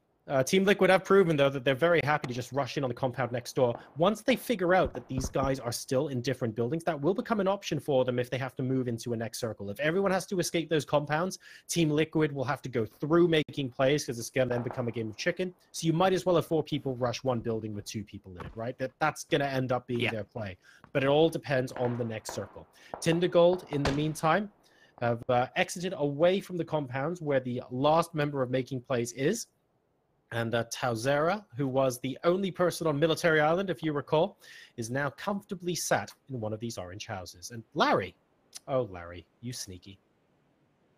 Does have that beach area available to himself from Team 1, also known as Team 4, if the confusion is going to be coming forward, as it does every single time these guys are in our lobby. Team 14, however, Team Liquid will be moving their way out. So, Calvin Klein on the receiving end, out the push as it is starting to be mounted here. Ibiza the first to get the down, and he does secure the full kill. Stairs now being breached as the house is looking to be cleared. CP Alex also one person to receive it. Jeans does get taken down. Samty also taken down. Scoon next in line, but the finish is starting to come through. He's now prone right by one of these bodies after finishing one. Trying to look for the second finisher. Beautiful work as Calvin Klein is going to be ripping the Liquid squad to pieces. Does get the peek in, not able to hit the head though. Not quick enough on that trigger finger. The decision there to go prone at the top of the stairs, by the way, was great, because Scoom couldn't know if there was someone behind Calvin Klein. So as soon as he went prone, Scoom can't then go to the top of the stairs and take him out, because if he does that, he runs the risk of, oh wow, what a shot from Glur! That was from downtown, not expecting that at all, but Scoom couldn't know if someone was behind him, and that was really, really nice play. It's a pity they're not going to survive to tell the tale. Very difficult to survive at this stage of the game. We still have 15 players left alive now. Team count is down to 7. Ibiza still remaining in the game as Liquid. We saw them come in. They had every hope of surviving this game. 4 members going strong. They'd muscled their way in. But it was just a couple of plays that didn't go quite in their favor. We'll be taking them down to this less than optimal position, let's say, for now. Taylor also able to secure a kill down onto ZP Alex. Only one member of Making Plays now left alive. Down to 13 players here now. The most versatile position is Tindergold's at the moment, who are using this ridge to good effect. They have got the numbers advantage. I wouldn't really recommend sort of hanging out here if you just ended up being a single player. A couple of dolphins and people on the cliffs just hanging around, hoping to be able to improve their position by simply surviving longer. Great frag coming out to on Beetha there, and that was beautifully thrown. I couldn't tell if that was Tindergold or not. I think it was, and Beetha is finding himself in a tricky situation to say the least. Now, Tindergold don't want to go for a massive wide flank here in case they run into another team. They're in a great spot right now. They don't need to compromise that. They can stay where they are. Here we go, the man himself, Pizza for Ibiza, trying to take some of these peaks, but not able to secure any shots just at the second. Will be forced into medicating himself for the moment in time. Did make a little bit of noise as he was trying to peek down on those hills. Vigileur, the rest of Team 15, Tindergold, they have his number. They're looking for him as we speak, but Ibiza not under too much pressure here. He does have to rock, and, well, there's nobody going to be taking him out of the game. We don't have a rocket launcher in the game. Very true indeed. Havu is not going to enjoy coming out of the water for the next bit of the circle. Expect him to be involved in a firefight at some point soon. Great positioning on the cliffs now for great people only, so these positions tend to be really good as long as you're hiding and taking the odd shot. Very awkward, though, for people to jump to you and revive you if you're too far away from each other. So you can see them splitting 2 and 2 here, making sure that they have the ability to do that if one of them gets knocked down. Interesting to see how Ibiza is still playing this. We're seeing him on the minimap, still returning fire. He's not afraid of this 1 versus 3 scenario. And we've seen him go absolutely big. Was I casting with you last week when we did see him in shooting range, I believe it was? Oh, hang on a second. Encelenso managing to survive, by the way. Getting his way over there. And I think Voxic at the same time peeked out and allowed Brexco to get the final kill onto him. So Knight will be going out in 6th place. And wow, Smoke City going on here. The UFOs have landed. Ibiza trying to use the opportunity to see if he can get a peek up, but he won't. Losing armor as well. This is not ideal, and he is down to bandages.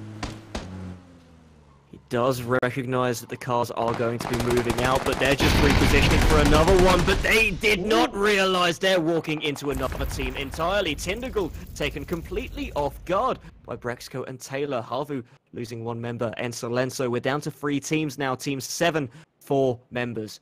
Team 7, great people only, in an incredible position to win this game. Exalt Gaming, Team 8 there. Brexco on the outside, and he's going to be medding for victory with those snazzy trousers, or pants to you Americans. there are any on stream.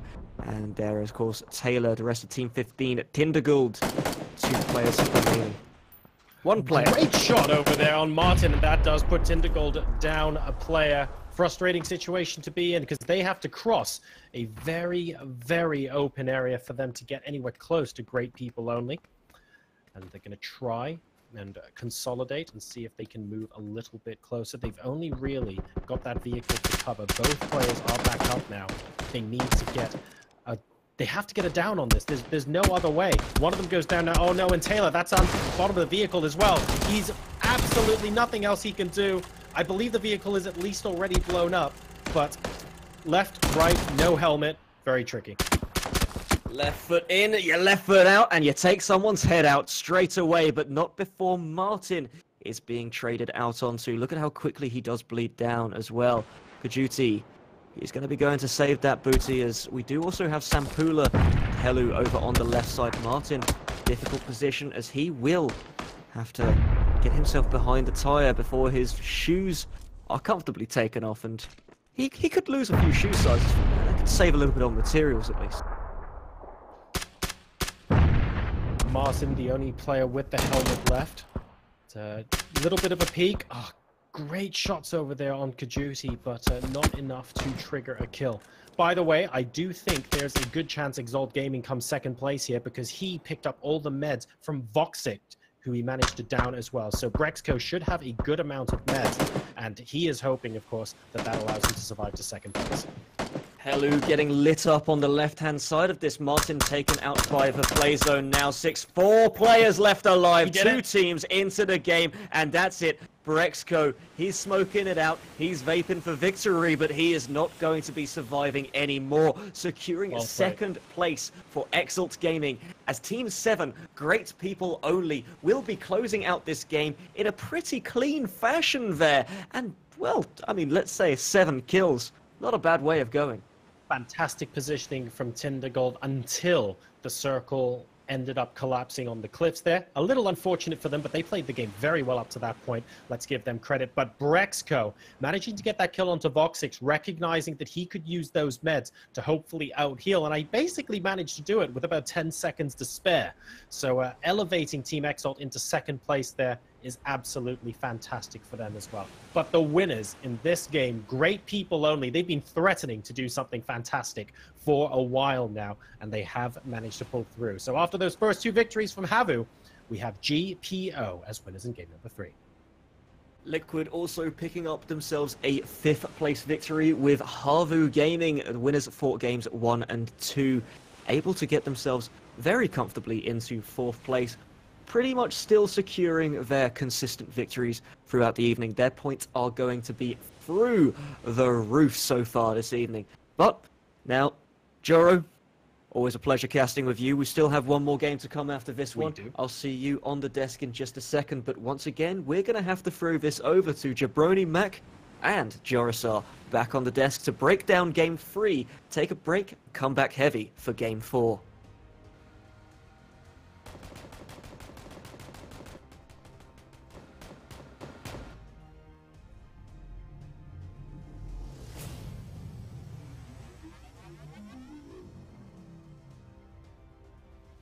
Thank you very much once again, Dutch. I have to say, the wordplay coming out of Dutch there at the end of that game was quite impressive. Like it was, yeah, it was pretty phenomenal. But we talked about it a little bit before. Great People Only. Just for some reason, tonight, you can't stop talking about this team. It's like the camera's always on them. They're always where all the action is. It's just over and over and over again.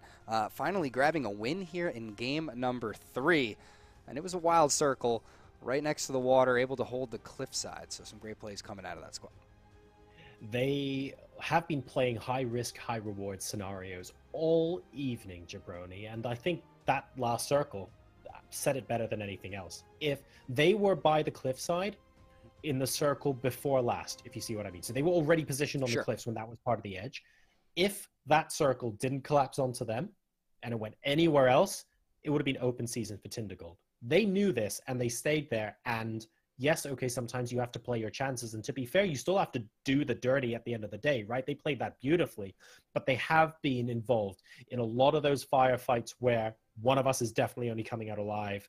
They've been involved in some really great bits of positioning, although Havu and Exalt as well have been positioning themselves fantastically. And once you get into a circle like this, where you're able to pop a head up, take someone down, and get back below, it's a great position to be. I also want to call out, I love the fact that they split 2 and 2 in the end there and only had one person pop out with the long range scopes at any one time, because that meant that if for any reason people had their guns trained on them and they got downed, the other could come to their aid and lift them up straight away. They played that very, very well.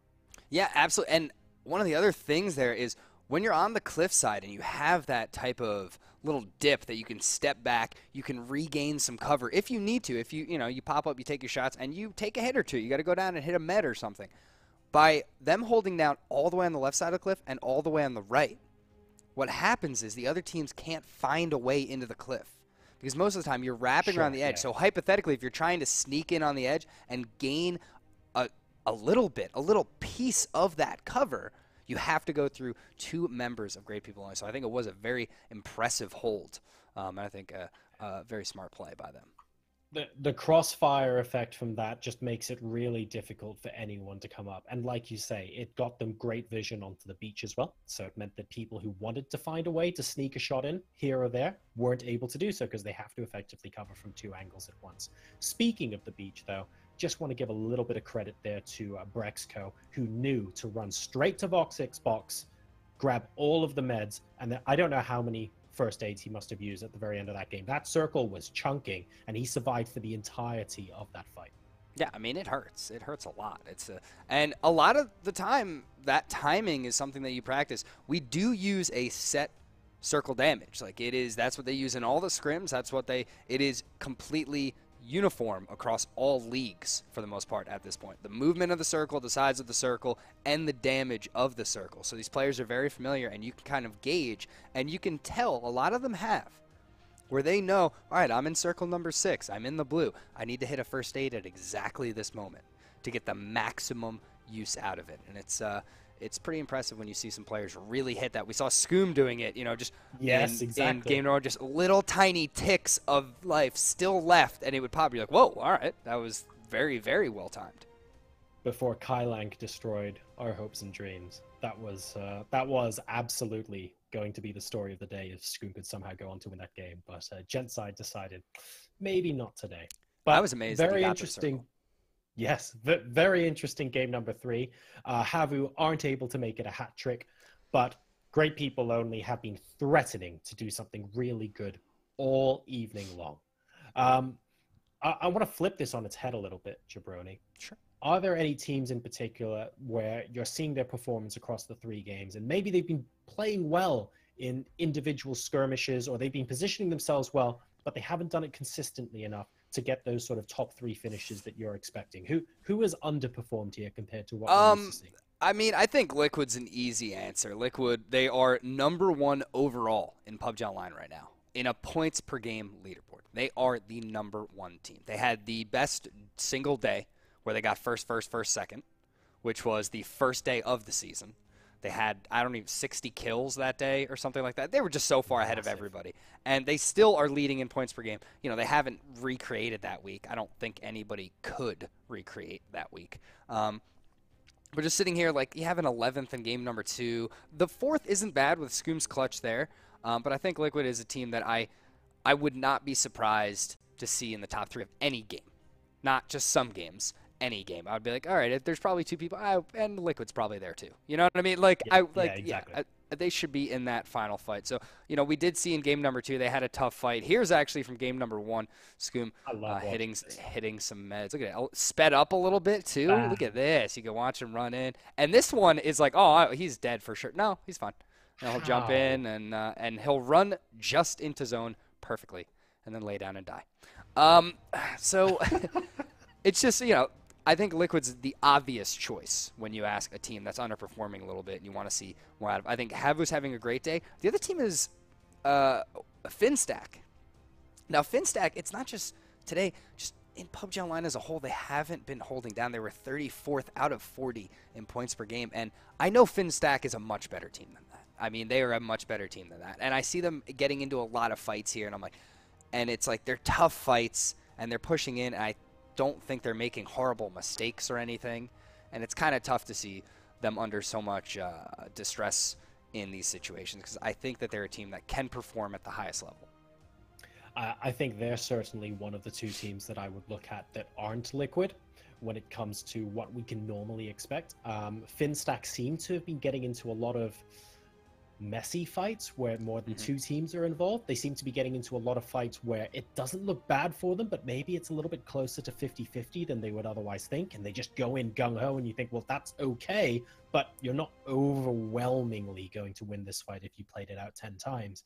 And you do that twice a game, and suddenly you're just consistently out in 7th or 8th place. It only takes 1 or 2 decisions for the difference to be between a top 3 placement and a top 8, top 10 placement. So they can do, and they have in the past done great things, like you say, but maybe they're taking a couple too many risks, or taking a couple of fights that are a little bit too borderline. And the other team that I would lump in with that, although maybe to a lesser extent, is Gentside. We see them with some amazing plays, like part of them clearing Scoom out actually in the airplane game was them absolutely going on a tear, but they haven't done it consistently enough to be hitting those top 2s. Yeah, I have to say, shout out to the players. We had a delay in game number 1, obviously. We had a little circle. It's just skipped a circle, so we had to remake. And ever since that moment, it's like these players are just like, boom, I'm ready. I'm in game. Like, as soon as we start a new lobby. Another very fast death segment here, apparently, as the timer has popped up. This will be our final game of the day. This is going to be it. This is the last one. So the question is, can Havu grab a 3rd win? Is Gentside going to pop out and perform? They've been taking fights and looking good in them so far today. Great People only just taking a win in game number 3. They've done very well, a 3rd, a 6th, and a 1st. Or will Team Liquid, Alliance, or Knights come out and make a huge play? A lot of those teams, well, with the exception of Liquid, needing some points. Liquid's feeling pretty right now. But, Jorsar, you got to hop into the final game here. So let's kick it right over to in-game with Dudge and Jorsar.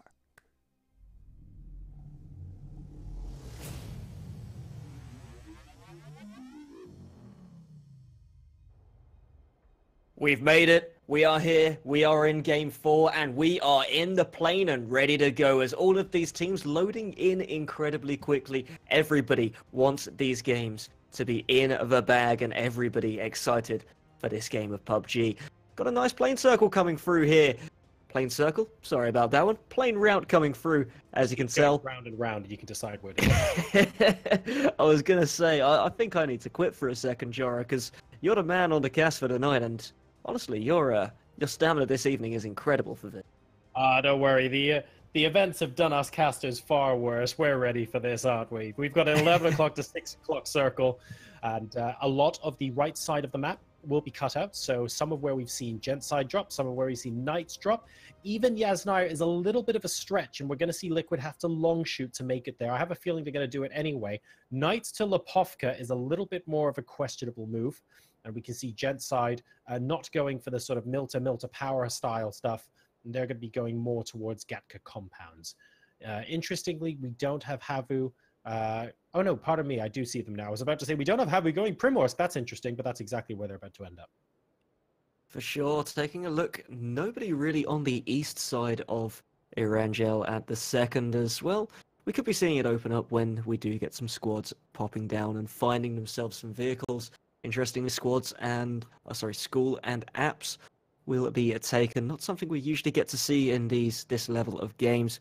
Gentside with quite the nice split there, and I've just realised that Team 1, FinStack over at the school and apps, alongside Zulu and Timmy Z down on the southwest, right near Quarry.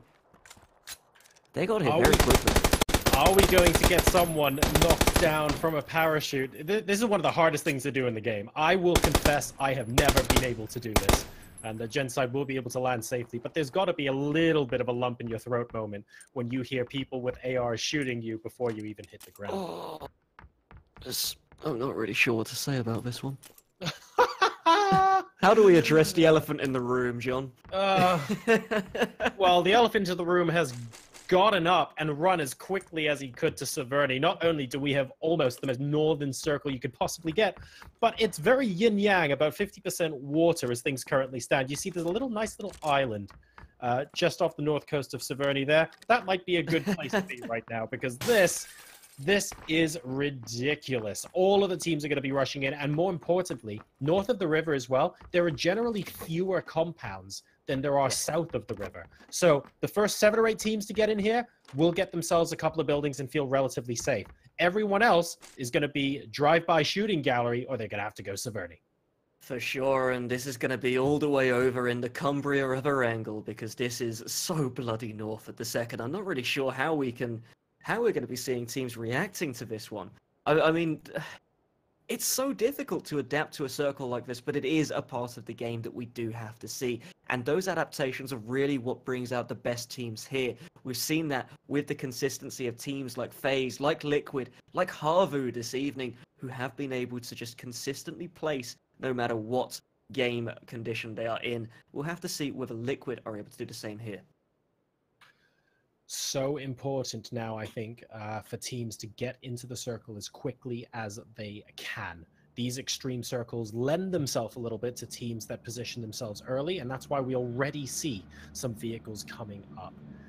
Sosnovska Island as far away as possible, and that's going to be team number 10 making plays. And look at this, like already people are moving because they know how important it is to get into the middle of everything early. But Fever, no, he's not having anybody walking up on him. My God!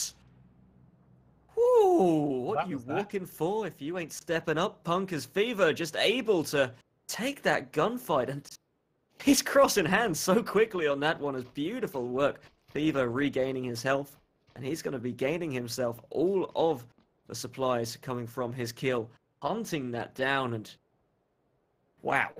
Just wow.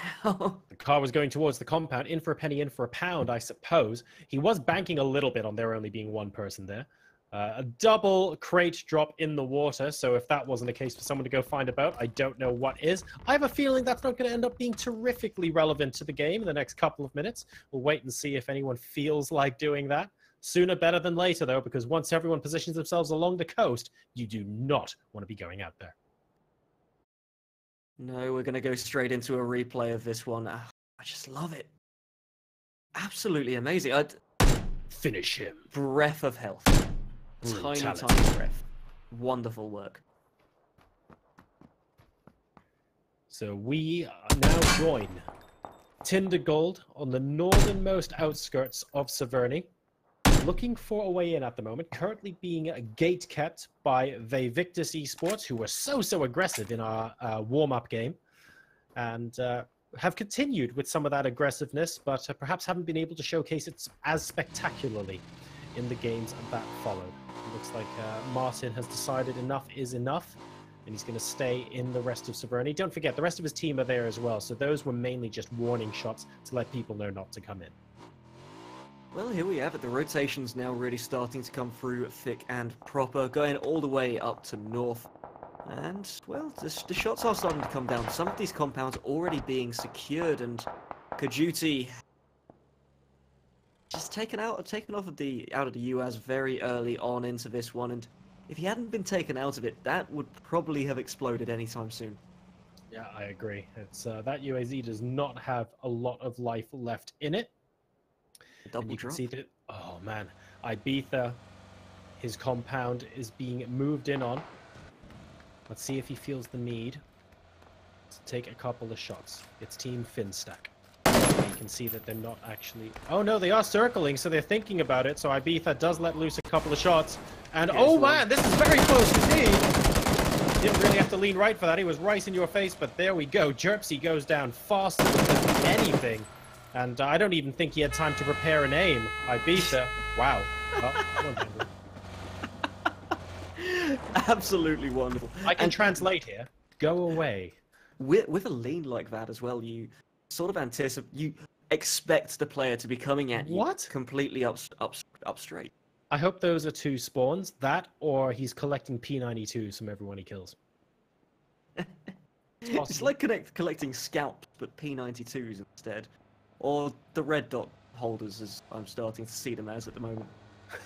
I cannot imagine there are more than 2 people in this game with a P92 right now. Something tells me that's a little bit unlikely, but anyway, Team Liquid going to be holding on to that comp, and that's useful because the rest of the team will be able to rotate over from where they are currently in Yasnaya.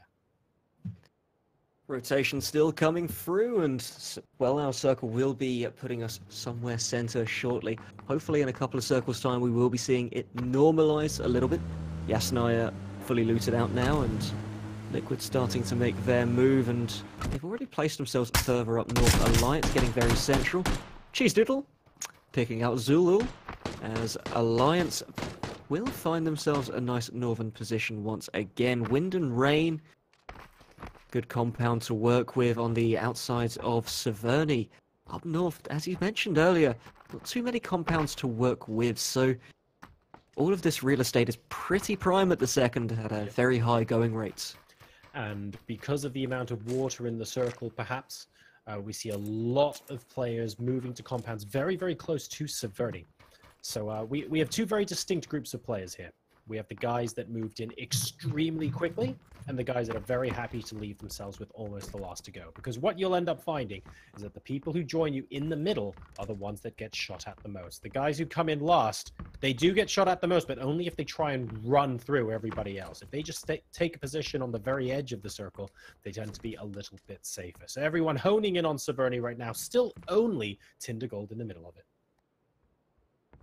Tindergold, very good positioning here, and, well, Liquid Scoom just going to be regrouping with the rest of his team. The Knights taking a eastern position here, but they're not going to...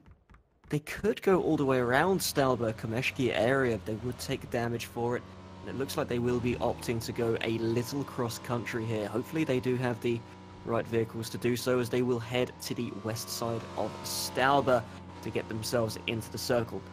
Now, Knights... currently 22nd. We've seen very huge moments from these guys, but fairly quiet this evening, unfortunately. Knights are another top team that we would argue should probably be. I think there are very few people who wouldn't say Knights aren't in the top 16. Well, that's a lot of negatives there. I'm going to have to start counting those after the cast. But the point is, these guys are good, and they're underperforming maybe a little bit tonight. I would maybe place them in a similar category to Gentside. Extremely strong, extremely talented lineup heading past Stalber now, and they're choosing to go this route because they believe it is very unlikely they're going to encounter anyone until they get back down to the coast, and on that, they would be completely correct.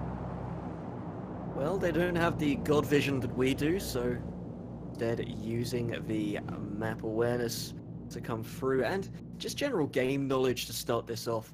Of course, Knights, a team that we've seen such a long time, and they've been in the scene since the very beginning. Very well, and already starting this, Harvu taking a few shots, gonna split apart there, and 10 plays, trying to find some shots down, but they only do tag, I don't really mind, a couple of times before getting back into their UAS, and they'll be moving off very soon. It's a bit of a risk there from making plays, because if Havu decide to stop and look at the guys that happen to be behind them, to making plays you have to ask the question, and what do you plan to do now? They were hoping to get the kills there probably, and you can see Alex already having a little bit of difficulty there, abandoning his vehicle and getting behind some cover. Luckily, Havu do actually want to get into the circle sooner rather than later. This is a fight that they can win, but if they win it, it's really just costing them meds, and I don't really mind gets a bullet from somewhere else. He's just going to heal up and head out. I like the fact that he took out a tire. Exactly, taking away some of the resources from making plays will be making his entrance into the circle a little safer for him. As we look across the map at the second, Alliance, Wind and Rain, Team 15, Tindergold, the Knights and Liquid from west east, giving themselves pretty prime real estate, and also keeping themselves within that next circle as it just pops. We'll see if any of these guys would like to further center themselves, but at the moment in time, with real estate being so prime and so rare, could be a very tall order. Next circle looks good at the moment for great people only. They have oversight over Team Liquid. They're a little bit higher up on the mountain, and there's a lot of space between them and everyone else. So they've got good sight lines. The nearest compound isn't, well, it's mainly just a warehouse, isn't actually home to anyone at the moment. So they're feeling pretty good about the position there. And Team Liquid, of course, on the coast alongside Knights. And these guys are going to be safest in the next circle. Of course, don't forget Tindergold in Silverny. But Silverny can have a lot of people in it. Alliance now getting a lot of bullets going their way. 2 people get taken down in the vehicles as the compound passes Silverny. And they're going to be going towards where the rest of these teams are as well. So they can't stray too far. Current position, Shackville. Sigsy eating a bullet to the head and taken out of the vehicle as Metal, Fever, and VZ, the remaining players, able to get themselves inside a shack, but not really any coverage or cover from any angle. They are taking shots from Silverny here. Shouldn't be too consequential as nobody close enough to really roll up with a grenade. But still, they are pinned down at this moment in time, which is going to make this such a difficult position for them to play out of. Now playing for a little bit more space if they're able to. Tindergold with this Silverny position, very strong at the second. Exactly right, and Alliance are going to be playing Shack Life. Not ideal for them at all. The vehicles they're in, of course, cannot be used anymore. One's destroyed and the other one has wheels missing, so that is that as far as they are concerned. Really, it's the guys coming in and remember we were talking about that little piece of territory just off of Silverny? Well, guess what? Gent side have just gone ahead and taken my idea. They've stolen it. Also, one of the 3 crates which is currently dropped within the game. I would like to mention that all 3 of those crates dropping very north inside the water, so that's only one to be looted up here, and, well, we'll have to see what has been taken from these very soon. It looks like that's going to be the AUG. Very tasty indeed. Some ammo being left in the crate, but they've got all the ammo they need right now. And they're very content. They're very content to sit behind where the crate is, sit behind that little bit of cover that they've got, and just wait. There is no reason for them to have to deal with this early. We can see Finstack, although it's only one person left, I believe, Zika, will be able to spot the boat coming in. Not too much he can do about it, though. If he pops the whole of Genside from this position, I am going to be mighty impressed. Especially with an AK at that sort of distance, we are looking at quite a lot of drop coming through from that 7.62 ammunition. Is on the direct outside here, so looking to play potential spoiler to any squads and gatekeep them as they do make their own approach. With the red dot, be incredibly hype if he was able to manage those shots, but not taking any so far. A drink per shot that hits. That could get very dangerous for one or both of us. Well, yes, for sure. We're currently coming off of St. Patrick's Day. Oh, that doesn't count if they're stopped here, though. It has to be a moving target. You know, it's got to be a fair bet. And Gent's side now, they're going crate shopping. They could technically get the 3rd crate if they felt like it. They have absolutely no competition for this whatsoever. They are really enjoying life right now. But they will eventually need to find a way onto shore. And that is going to be the challenge. Ghillie Suit, not much use to you out there, mate, but maybe a bit later on. Double 8x scope as well, and considering the other crate had an M24 inside it, 2 snipers if they do go crate shopping, 2 8x respectively. Also with the AUG in hands, they looking pretty stacked to go ahead. Now Niels is just looking around the outside of the shooting range. No shooting gallery to come out so far as Wind and Rain on their west side. Here, Udir, Mayfire, and his squad taking a lot of sustained damage from Team Liquid. Scoom in the forward position, looking to take anything he can down onto Exalt Gaming. Gonna see if there's any salt in that name. Nope, he's just gonna crash that US. Massive risk being taken there. Absolutely huge by Exalt Gaming to get into these tiny buildings. They're almost glorified shacks at this point, but they make their way across. Cup of Magic in a vehicle that frankly looks like it's seen better days, but wow, I cannot believe they survived that with 4 people. Looking like my car at the second, I'll be perfectly honest with you on that one, but moving forward. That's not good. No, it's not. That's a long story, perhaps for another day, but we do have our next circle establishing itself for us. And as you mentioned, with all of these teams now rotating central, we'll have to see when the blue does start moving in, just how they will be pressured by the zone as it makes that death march forwards. Could be leading some of these teams to their own early demise here. We have teams 1 and Wind and Rain. They were at shooting range, and it looks like most of Wind and Rain has made their home in the west side of Severny. A couple of shots getting taken into making plays as they move out, and that actually forces Tauzera into the water. So we have our second Dolphin of the evening. He's going to be joining Zika, who is already some way offshore. Wonder how the Dolphins actually communicate with one. These guys have absolutely iron lung. Wonder if they can actually communicate underwater. They probably wouldn't, to be fair. I think occasionally in pro games you will get people who are dolphining, maybe enabling the voice chat in game and having a chat to each other. I'd like to imagine that's true. See, I'd love to be inside one of these. So then what you can do is you can just go underwater, hold down your push to talk key, and just start playing whale noises through your microphone. Yes.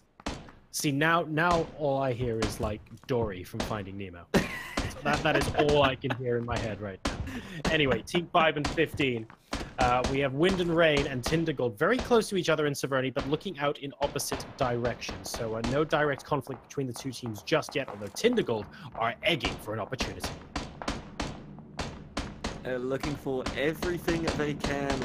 Teams, as we mentioned earlier, being pressured by this circle and finally starting to make their move. Wind and Rain, Rostamar picking up his second kill of the game. Both kills for his team currently as he's able to take one player out on the run with the 2x scope as well, which with those changes increasing so heavily in viability. Neil's resorting to be a Dolphin on the outside as he realizes probably cannot push through that Wind and Rain squad. Tindergold also sharing Severny area with them as well. Gentside, they're going to beach themselves. This isn't Gentside trying to go for the Dolphin strategy. This is Gentside desperately trying to make their way on shore, looking for an opportunity to increase their chances of winning the game by getting into an empty compound. Unfortunately for them, the compounds closest to them do have people in them, so that's going to lend themselves to possibly staying with the Dolphin strategy. Another crate landing, this time near Team Liquid, and the Samti potentially has an AUG on offer. Suppressed AUG at that, alongside the level 3 vest. I'm a bit surprised. Haven't really spoken about the level 3s for a long time at the second. Of course, level 3s being essential later on in the game. If you want to survive that second shot, they do add such a huge boon into your inventory if you're able to obtain them earlier on in the game too. I'm just in awe that the suppressor in that crate isn't a suppressor for a pistol, because based on our hit rate tonight, that's exactly what I would expect. Now, a Gentside... Could be the sniper rifle one.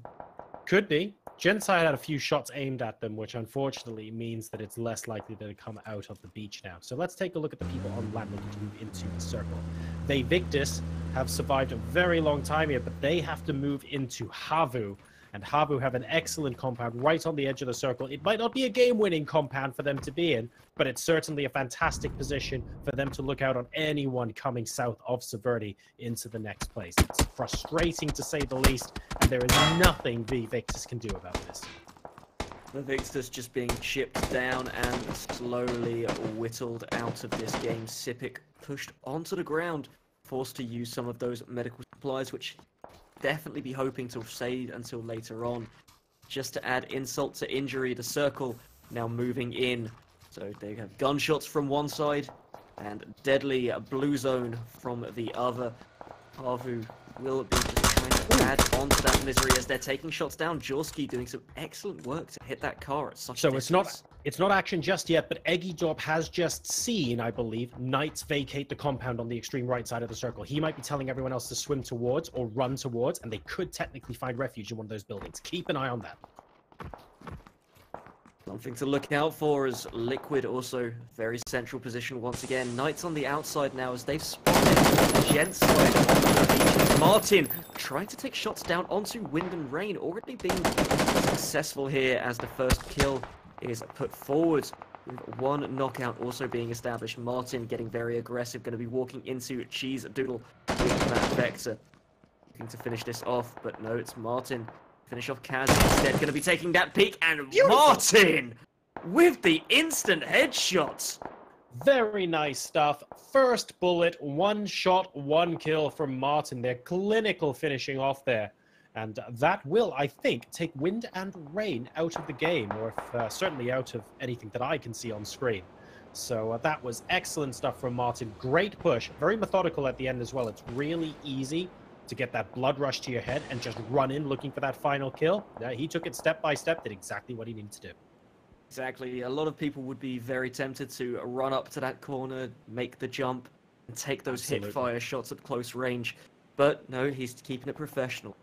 Got the peek, the lean. Not even going for a shoulder peek, but he did have the pre-aim already set up. Beautiful work. He's managed that as well. Fantastic.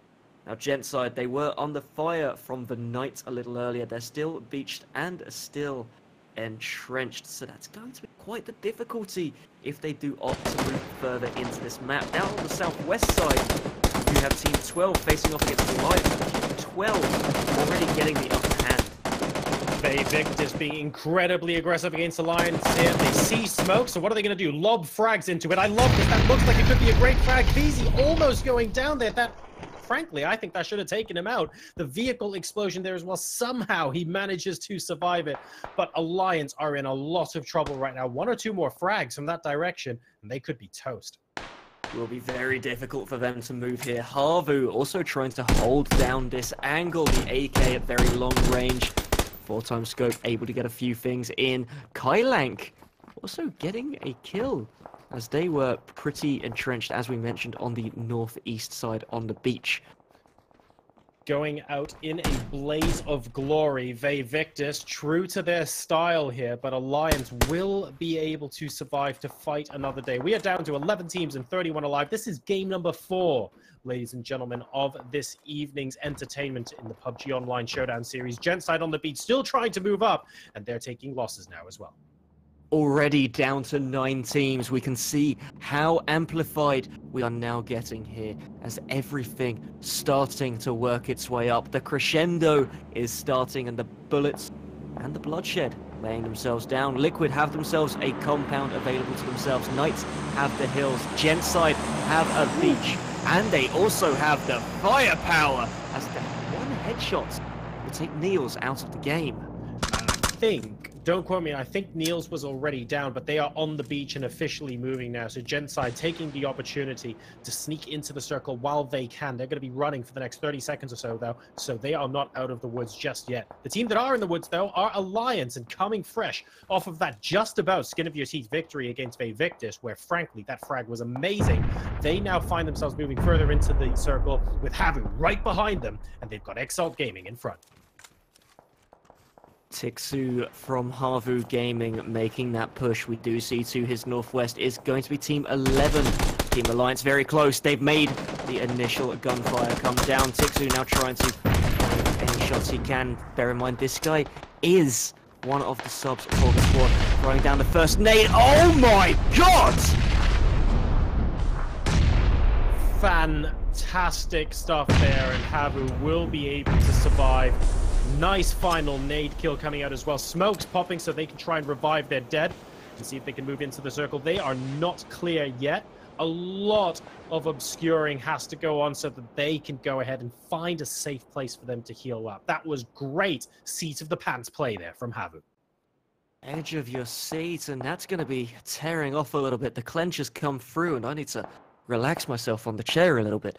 Knights still on the outside here. They have a crate directly in front of them.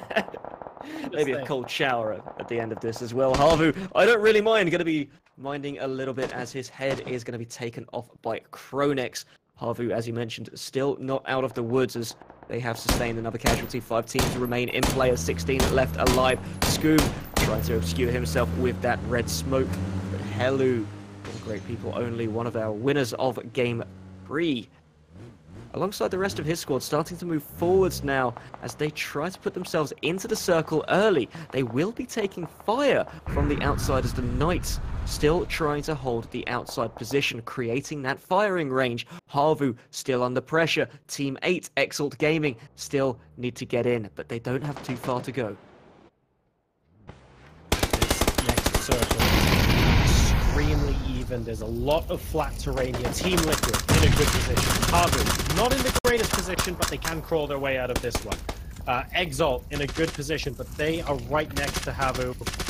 This is all about finding your spot on the edge of the circle, and then it becomes a little bit of a massive free-for-all. And Brexco, he's charging in early. He wants to finish this fight off very quick indeed. Oh, he is. I'm not sure if he knows just how Hammy's going at the second. I guess Kronex pulling that nade is confirming that they know exactly where Harvu is. No, just creating some fireworks at the second.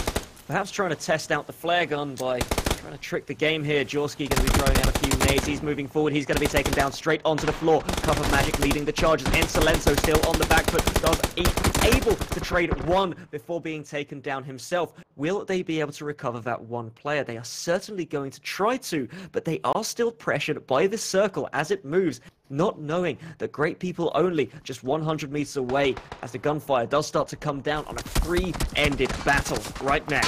Havu out in 5th place. We have 4 teams left here. Team Liquid looking like they're... Oh, hang on a second, pardon me. We have Knights on the edge there, and we are looking at Great People Only, but this sandwich, like you said, is going to be challenging for them to say the least. Exalt need to recognize what position they are in. Team Liquid are very far. They're the ones who aren't in this fight at the moment. They're perfectly happy for these guys to fight it out right now. Looks like they're trying to take some poking shots down on whoever they can find first, and it just so happens that the Knights will be picked up. Skoom able to pick up one of those kills. Dradon and Survivor still surviving for this moment in time. Sampula has an idea of where everyone is. Team 8 as a full squad starting to move forward. Brexco landing a couple of those shots, able to now move, change his position. Exalt Gaming, will they get exalted and get themselves the chicken dinner to finish this off, or will they run into Liquid and end their run early? Knights in a frustrating / terrible position right now, down to a single member, and Team Liquid actually sees them in addition to Squad 7. Great People Only are going to finish off Knights and bring us down to 3 teams. So we have Team Liquid versus not Wind and Rain, what am I talking about? Great People Only versus Exalt Gaming. Your final 3 teams. We were talking about bigging Liquid up for a possible big finish here. This is their chance, because Ibiza still behind the wall. They've got all of the low ground in this circle, and they are furthest away from everyone else. Team 8, Exalted Gaming, still having 4 members left alive, is going to be an extra piece of work for them. Kronex does get tagged early, so his position is already being established to Liquid. Extra fire does come down, but they've changed themselves up into a couple of duos, trying to get the information, trying to find the players, and they're currently hunting Skoom. He's on the hunt. The Jaws theme tune is playing, but Cup of Magic, no need to take any shots just yet. Searching these trees, keeping safe now. Incredibly tense scenes. Liquid have split up, by the way. They are no longer in the same place. This could be, again, a big risk, big reward play. Skoom almost going down. Cup of Magic, Uda may fire, both spotting him out, and Ibiza not in a position to help. He will heal up, but we might run the risk of a situation where Exalt Gaming have multiple angles on one player. Skoom able to med up. Ibiza still perfectly safe, but Skoom having this position he needs to anchor for his team. Team 8 pushing through. They're still spread out very heavily. One player, Sampula, is going to be taken out of the game almost immediately. Here is Team 7, definitely on the back foot. Skoom using this distraction to take a run. And Team Liquid out of the compounds now, rushing up into the next circle together, and they're grouping back up again. You can see Samty finally in a position where he can cover for Ibiza in front of him, and it is a 3v4, but there is still one player from Great People Only that could throw a spanner in the works. Which team will he encounter first? Ibiza spraying down heavily with the 8 times here. Team 8 still pushing forward, still having 4 members, but Udir may fire. The first person to be taken down, Helu taken out of the game. We are now down onto top 2.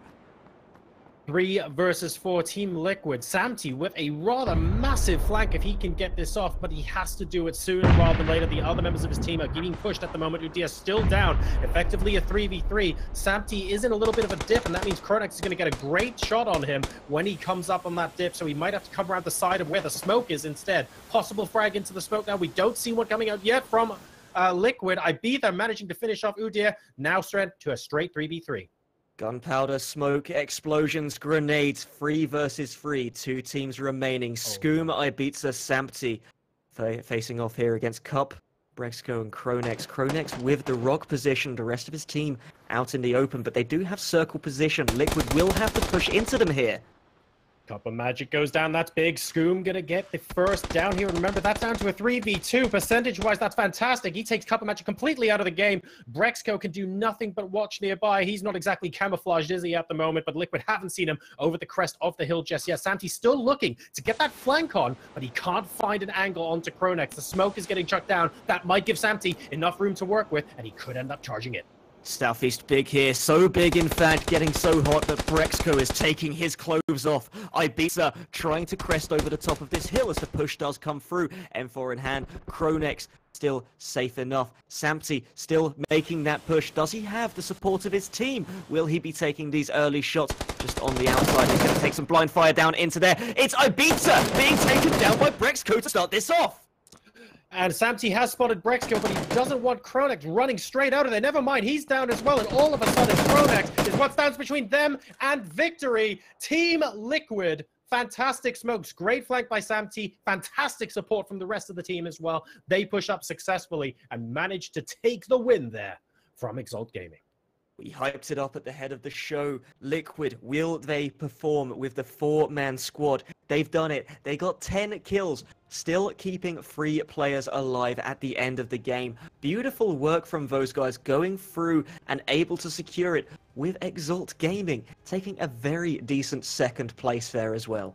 Extremely credible result from Exalt Gaming. They've had some great plays all day long, and yes, okay, we thought that maybe at Military Circle and the Broken Plains they might have made a bit of a mistake there, but the thought was there, and their decision making and their strategy all evening long has been superb. They're going to get a nice load of points under their belt from this game. Great to also see Knights in 4th place. They haven't had the greatest week, but it's good to see them racking up the points there and showing us what they're capable of. A bit unfortunate with the final circle. And Havu have been nothing if not consistent, getting up to 5th place to contribute more points towards their 2 victories.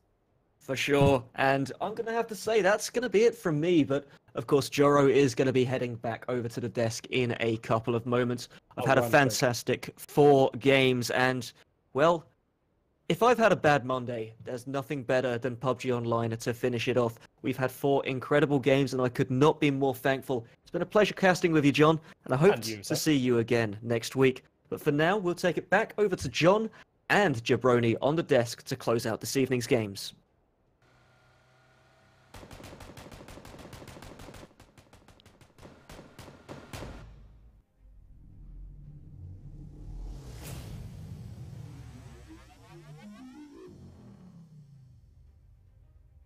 Ask and you shall receive. Talk about Liquid a little bit. Talk about the fact they might be underperforming. It's a team that we expect 1st place, and we're going to win the last game of the night. No problem from them. And, you know, it was a tough one, and in that final circle was a little hairy. I did not think that they had the advantage, but they're able to get the picks early in the team fights there to finish it off and get the win. And it's really important for them, you know, trying to hold that #1 spot. I think, you know what, it works for you because you're on the desk. As soon as the casters start talking about Liquid, they die straight away. So maybe we're just going to avoid that for now and let you do the predicting. Yeah, but that final circle, you said, I like that prior to the final fights taking place, we saw Team Liquid with Ibiza still in that compound split up. They didn't then go gung-ho and try and kill everyone they saw. They gathered the information, and you could tell people were spotting for Sampty to let him know where would be safe to flank. And he had the most difficult time being able to do that because they knew that Kronex was behind the rock, right? But it was great communication. I would love to have listened to their comms and to just see that flow of information in that final circle. Well, it was a lot of patience from Sampty on the eastern side there as he was moving in for the final flank. He could have just been like, I'm running up. If I see him, I'll let you know, and then we'll have the... But no, he was like, he's somewhere right behind this rock. But I'm not 100% confident. You see Kronex up there. Kronex actually holds that rock. Sampty here looking for that angle. And that's how early that flank started. The circle wasn't even closed yet. And then as you keep going, it finally closes in. Chronix is behind that rock. There's 3 or 4 downs that come out before the final flank is finished. As you can see, only 30 seconds left on the top. Yeah. The final circle's moving by the time he gets up there.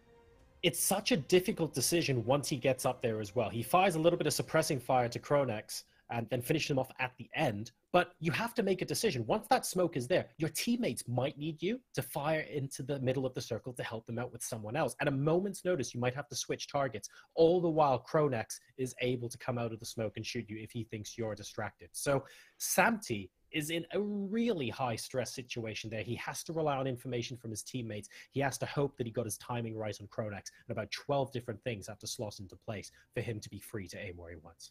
And something very important there is when that fight started off, it was a 4v3v1, and Exalt was the team with 4. They had a very long flank going for themselves around on Liquid, and they lost that player. Overcommitment, he was spotted out by Scoom, if I'm not mistaken, and they were punished. Right. And immediately, they lost their advantage right away. And then pushing up, Scoom got the initial down when the 3v3 began, I think, here. I'm trying to think on who it may have been. Yeah, it was Uter, I think, going down for the long flank that was spotted out first here. This is Havu actually getting in the fight with Exalt, before Liquid even got there. Knights was taken out. As we can see right here, they were the team on the eastern side. And that's when Liquid was able to move into the zone once Knights was cleared. And yeah, Scoom going up and getting it down on a Brexco was so important, because then all of a sudden it's 3v2 and Liquid has advantage. And it's like, this was a 4v3. I'm a little bit sorry as well for Knights, where I feel, I mean, it happens, right? It's PUBG. The circle wasn't exactly conducive to their team strategy there, but right. I just want to shout them out a little bit, because I feel like their performance in Game 4 was getting up to where, yes, this is where these guys should be. They took some great engagements, and they basically had to run in the open between 2 teams at the end there. But everything they did up to that point was superb in that game, I thought. Yeah, Knights, I mean, I think Knights is confidently one of the best EU teams, and I would definitely consider them easily in the top 10.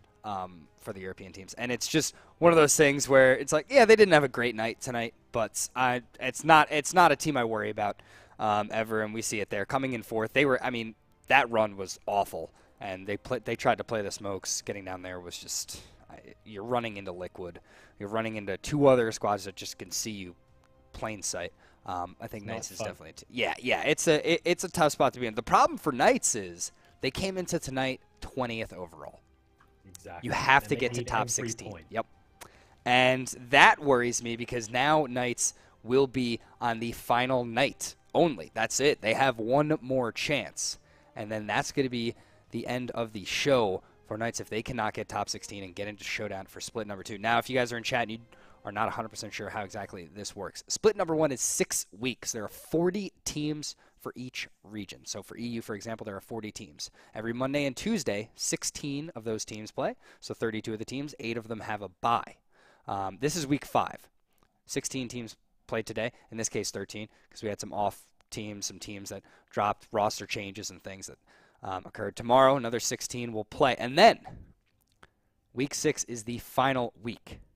After next week, the top 16 teams will move into a new division, the Showdown Division. This is old school Showdown. That's it. Just those 16 teams. And they will play each other every single week.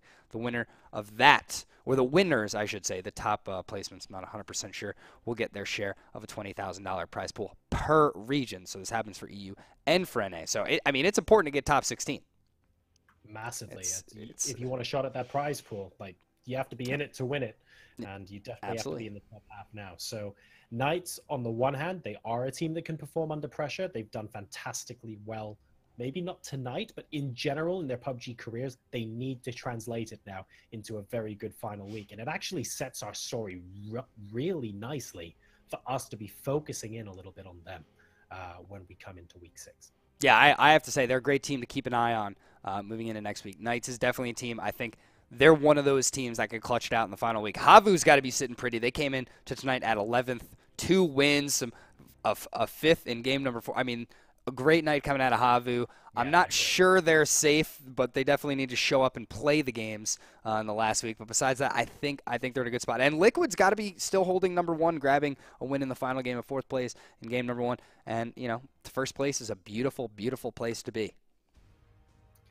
So teams we are looking out for. I'll be very interested to see how far up the table Exalt managed to bring themselves, because they've actually had a pretty good evening overall. Yeah. The teams I'm thinking about for week 6 are Knights and Gentside are the top 2 teams that spring to mind as to whether they can rack up the points. Like you say, there are a couple of teams that are relatively safe. Havu have to show up and play, but tonight basically all but sealed the deal there. Team Liquid still out there, most likely in first place. They're great.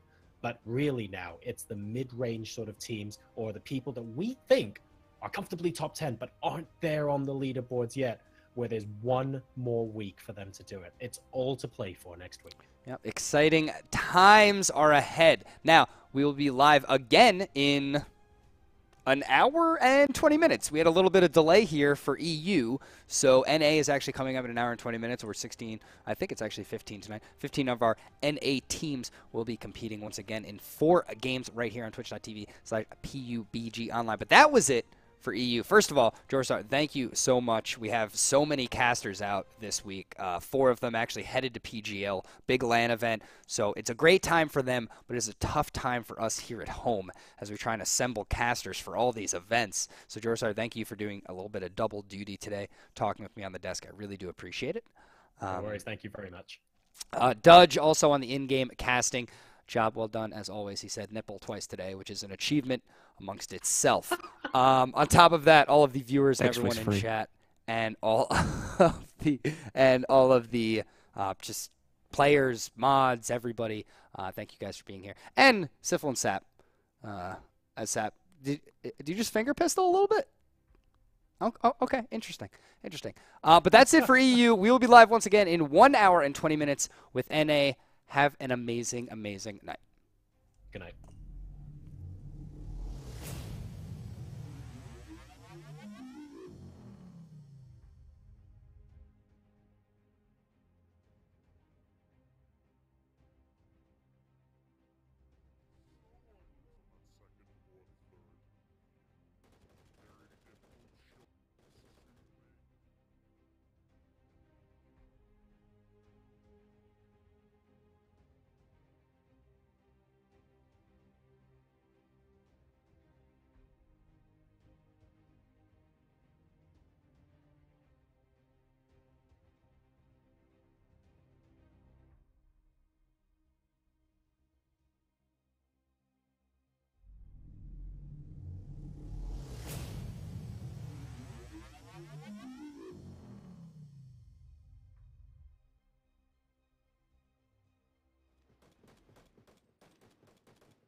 which way do we go is the question to ask.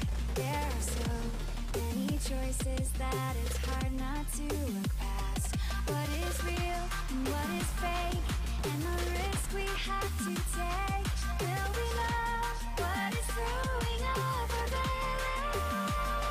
We're trying to find ourselves without the defining words. We can no longer hold on to what only makes us hurt. We cannot sink into the dark. The vertigo is getting sharp. There's something greater than ourselves that we must reach for.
I'm standing here in the water, watching the future while we're getting older. I don't know how to stop the machine. I don't know how to stop the man. Sometimes I think my skin is too thin. Just wanna get out of this trend. Deep when the sun goes down, I feel I have to go. I'm searching how to blow my mind. I just want it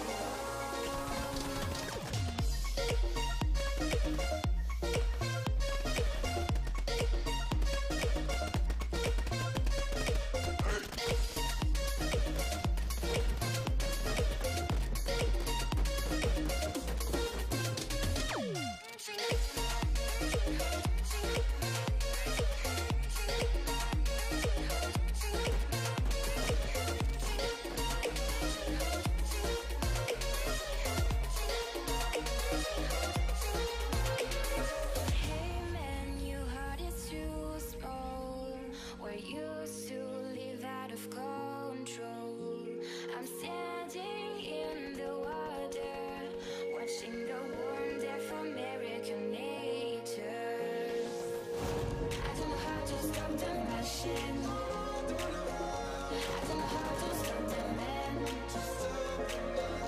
Sometimes I feel my skin is too thin. Just wanna get out of this trend.